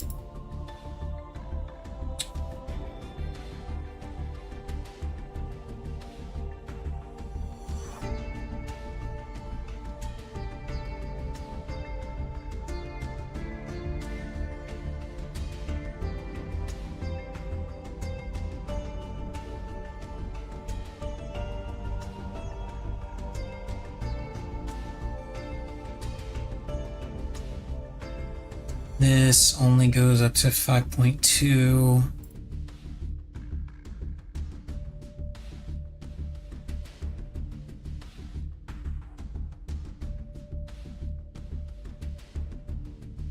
I'm gonna find this graph.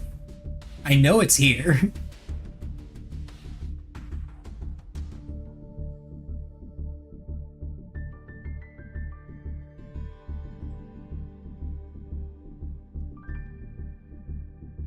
Oh, wait. Here's a PC Gamer article on it.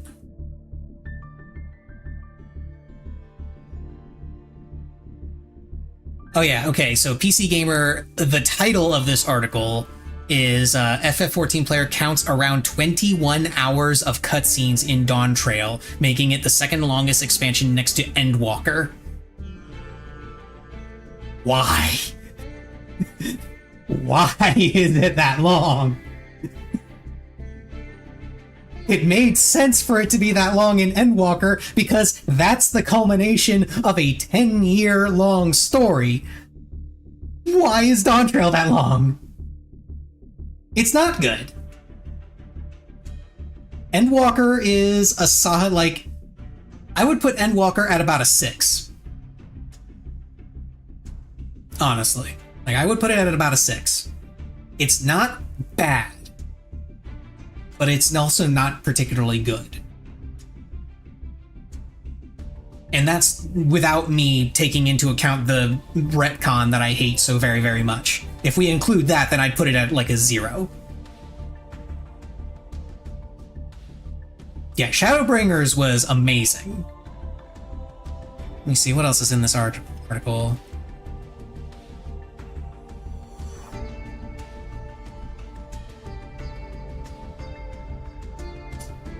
Aha! We have a Google Sheet. We have a Google Sheet. And said Google Sheet, yeah, measures total cutscene length for every expansion and almost every patch quest to date. Okay. Okay. So.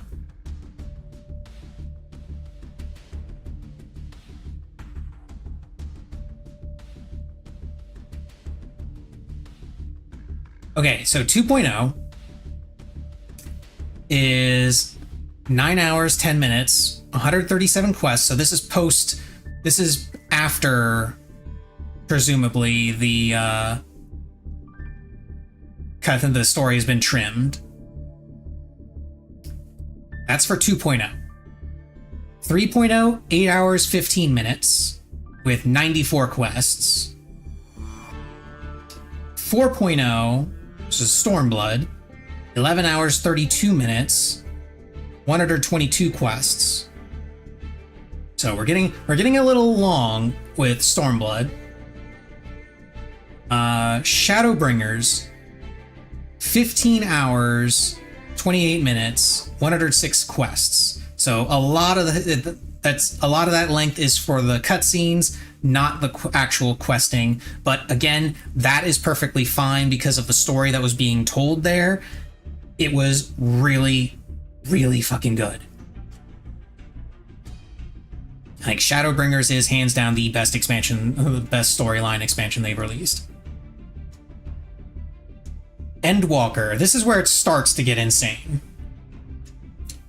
23 hours, 37 minutes, 108 quests. That's way too long. That's way too fucking long. Mind you, this is just the cutscenes, I believe. Let me see. Yeah, this is just the cutscenes. This isn't the time spent in like dungeons, going from place to place, doing different tasks as part of quests outside of cutscenes and dungeons and such. It's not counting any of that. That's just cutscenes. And then Dawn Trail is... Okay, this one is semi-complete. They haven't finished doing... cataloging all the stuff for Dawn Trail, it looks like. But the time for 7.0 is at 21 hours, 7 minutes with 100 total quests, is what they've got so far.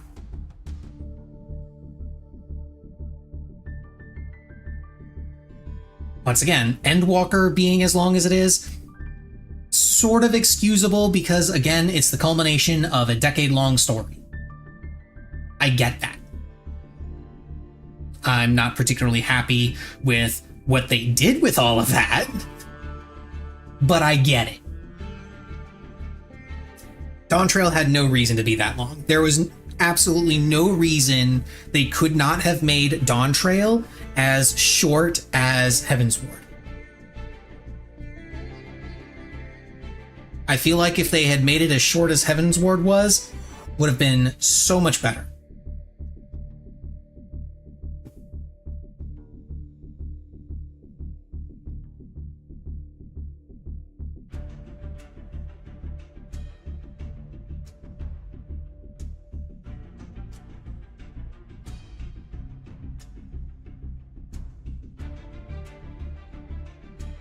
God, the average cutscene length in Endwalker was 12 minutes long.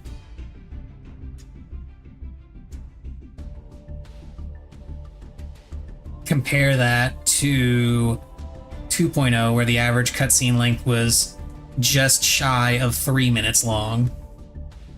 Or Heavensward, where it was just shy of 5 minutes long. That is ridiculous. I want to link this sheet in my chat. It's got some interesting stuff in there. I'm going to link it in YouTube chat too. Got some very interesting things.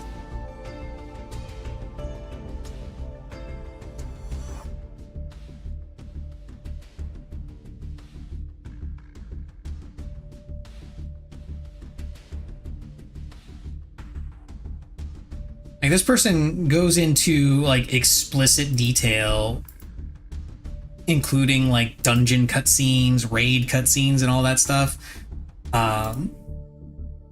The table of contents has the meat of the spreadsheet, in my opinion, where it just takes everything and throws it into some easily viewable graphs.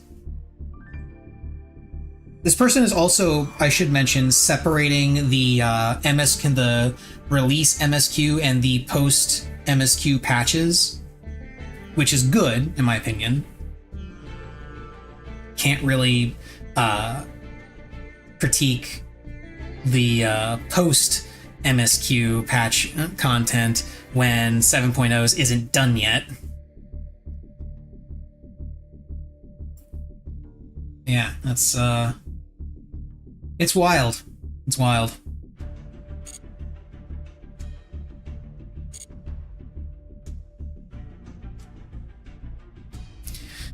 But I think that's enough yapping. I think I will go ahead and end the stream now.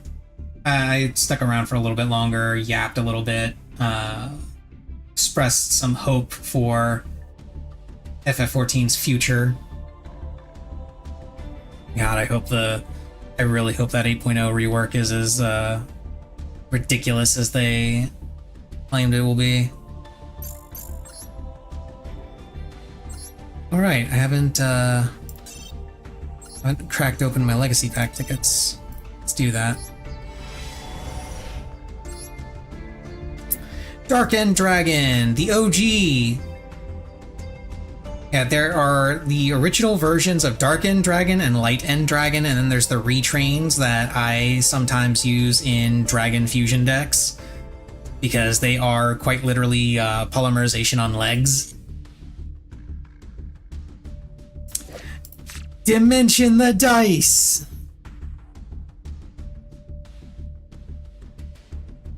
I really wish Dungeon Dice Monsters had taken off a little bit more than it did. Like, at all. Dungeon Dice Monsters was actually really cool.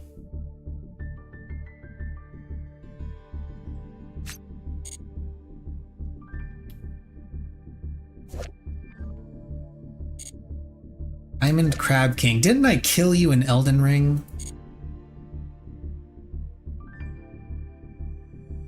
Monster Reincarnation. I remember this card. This was their attempt to make a balanced version of Monster Reborn back when Monster Reborn was banned.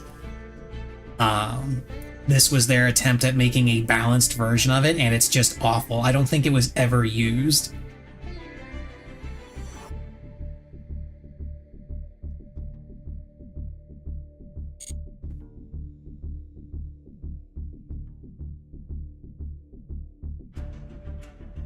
Mystic Box!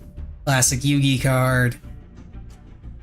Does not work the way it does in the anime, if I remember right. It's, yeah, target one monster your opponent controls, one monster you control, destroy the first target, give control of the second to your opponent. Yeah, it doesn't work the same way it did in the anime, because of course it didn't. It doesn't, because that would just be ridiculous. Yeah, it's a target destruction, but you end up having to give control of a monster to your opponent, which isn't necessarily a bad thing, depending on what you end up giving them.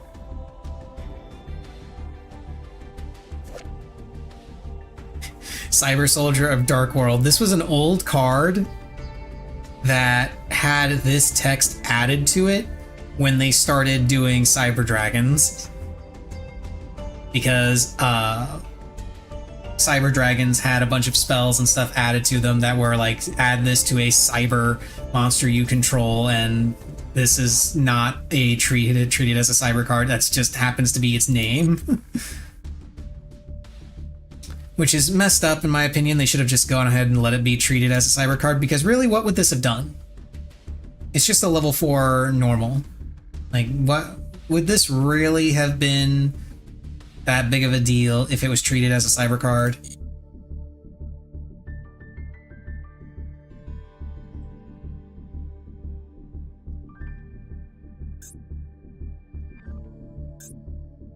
Do I actually have Light End Dragon? Ooh, 2 ultras. Lullaby of Obedience.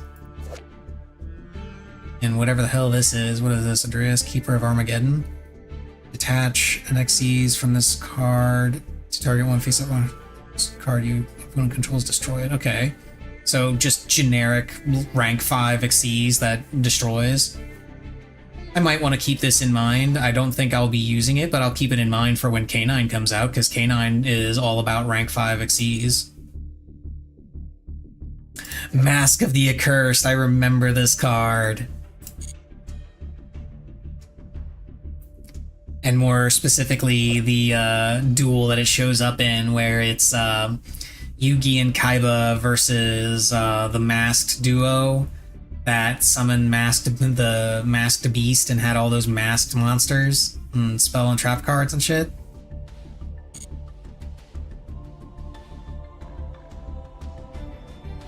And they dueled on top of a tower or some shit with on like a window with bombs strapped to attached to the windows, and if their life points hit 0, the bomb would detonate, the window would shatter, and there was a portal to the Shadow Realm at the bottom of the tower, which was just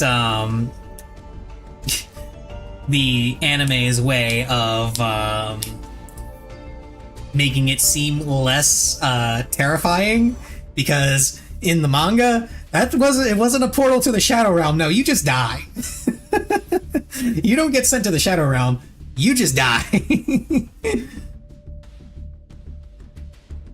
Yugi gets off to that. Yes, he does. Don't kink shame. Don't kink shame. Sorcerer of Dark Magic. I remember thinking this card was so cool, and then I actually looked at it and realized it is so bad. Because it has to be special summoned from your hand by tributing 2 level 6 or higher spellcaster monsters. Cannot be special summoned by other ways. It is really bad.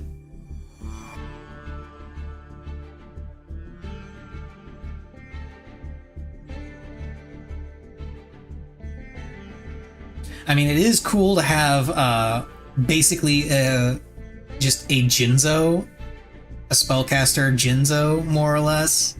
And the stat line is also really cool, but it's just a bad card. The summoning requirement is awful.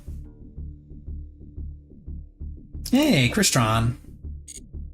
Did I have a bunch of those? I do have a bunch of those.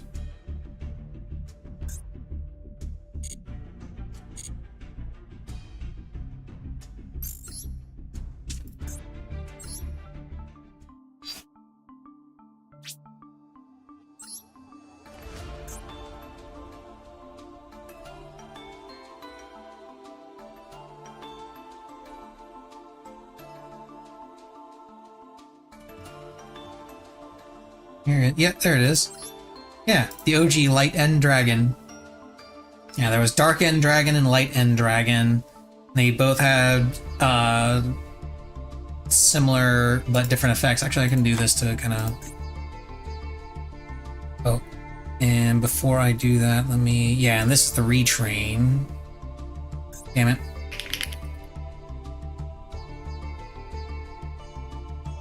That's the retrain.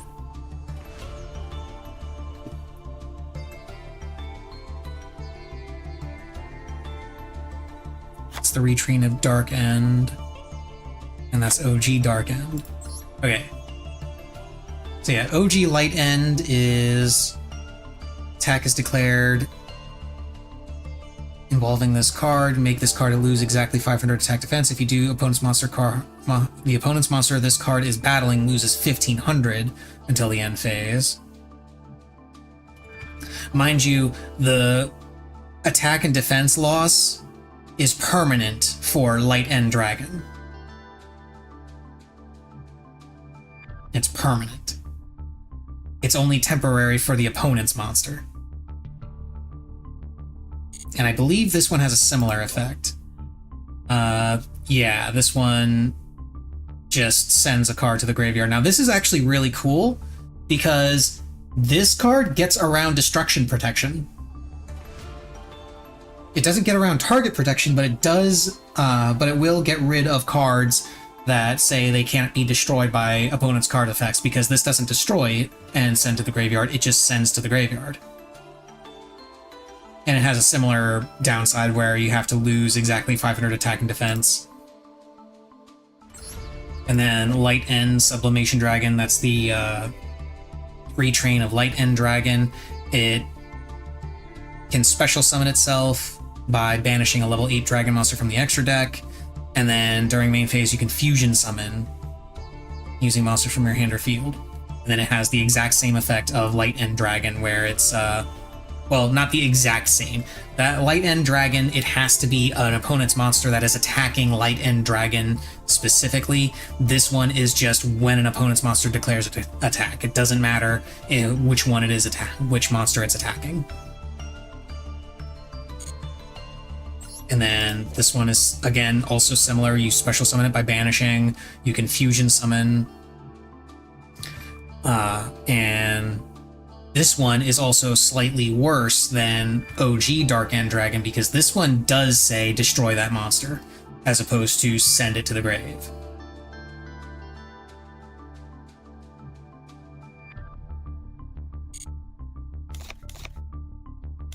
But they all have that theme of make this card lose this many attack points. And it all ties into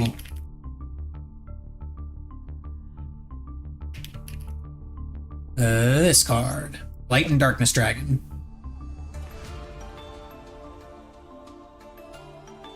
And once per chain, when a spell, a trap card, or monster effect is activated, this card loses exactly 500 attack defense. That activation is negated. When this card is destroyed, target one monster in your graveyard. If possible, destroy all cards you control. Special summon that monster, if any. And then it also has a retrain of Light and Darkness Dragon Lord.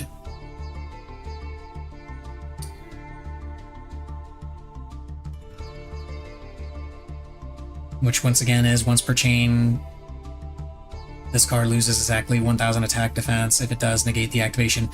And honestly, this card being in the game is kind of one of the reasons why I never thought too much about Apollo or Appaloosa before it got banned.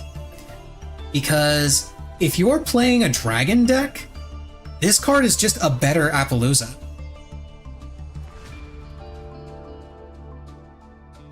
Because it doesn't just work on monster effects like Appaloosa does, it works on everything.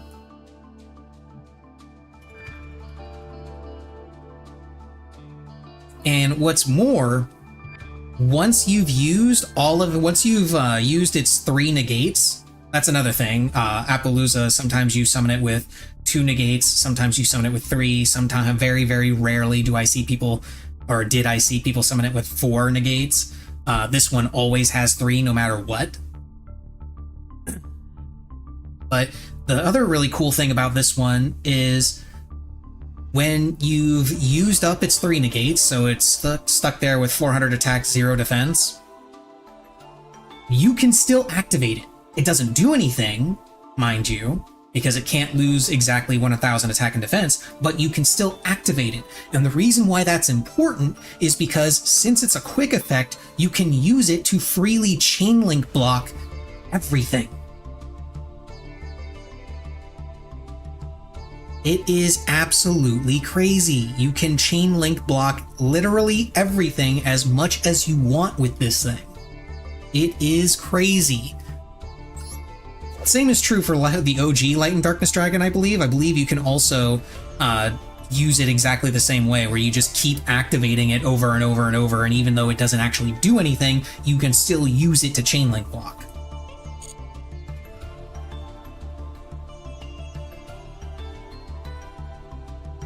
Oh hey, I have a Gores. I never knew that. I didn't know I had a Gores.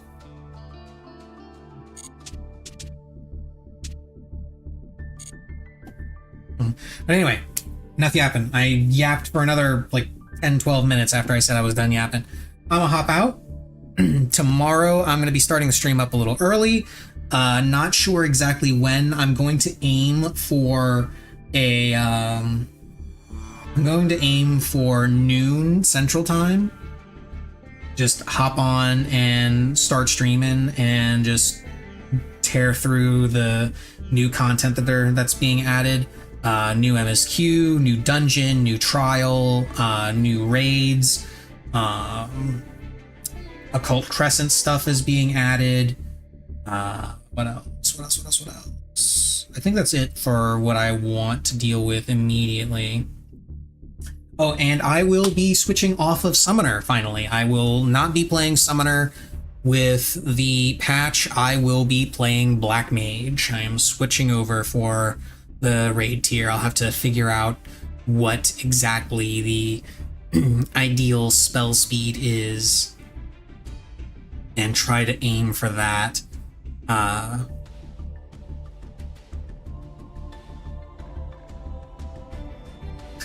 Can't wait for Dots of Wait to see.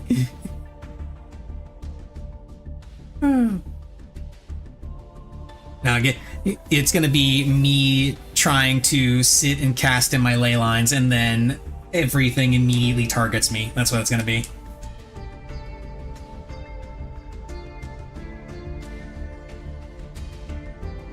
So yeah, look forward to that. And then for future Master Duel streams, I probably won't be streaming this at all until the second round of the Duelist Cup starts up, and then I'll probably flip back and forth between streaming FF14 and streaming some Duelist Cup. But I am gonna hop out and maybe get something to eat and then curl up and impatiently wait for tomorrow to get here. Later.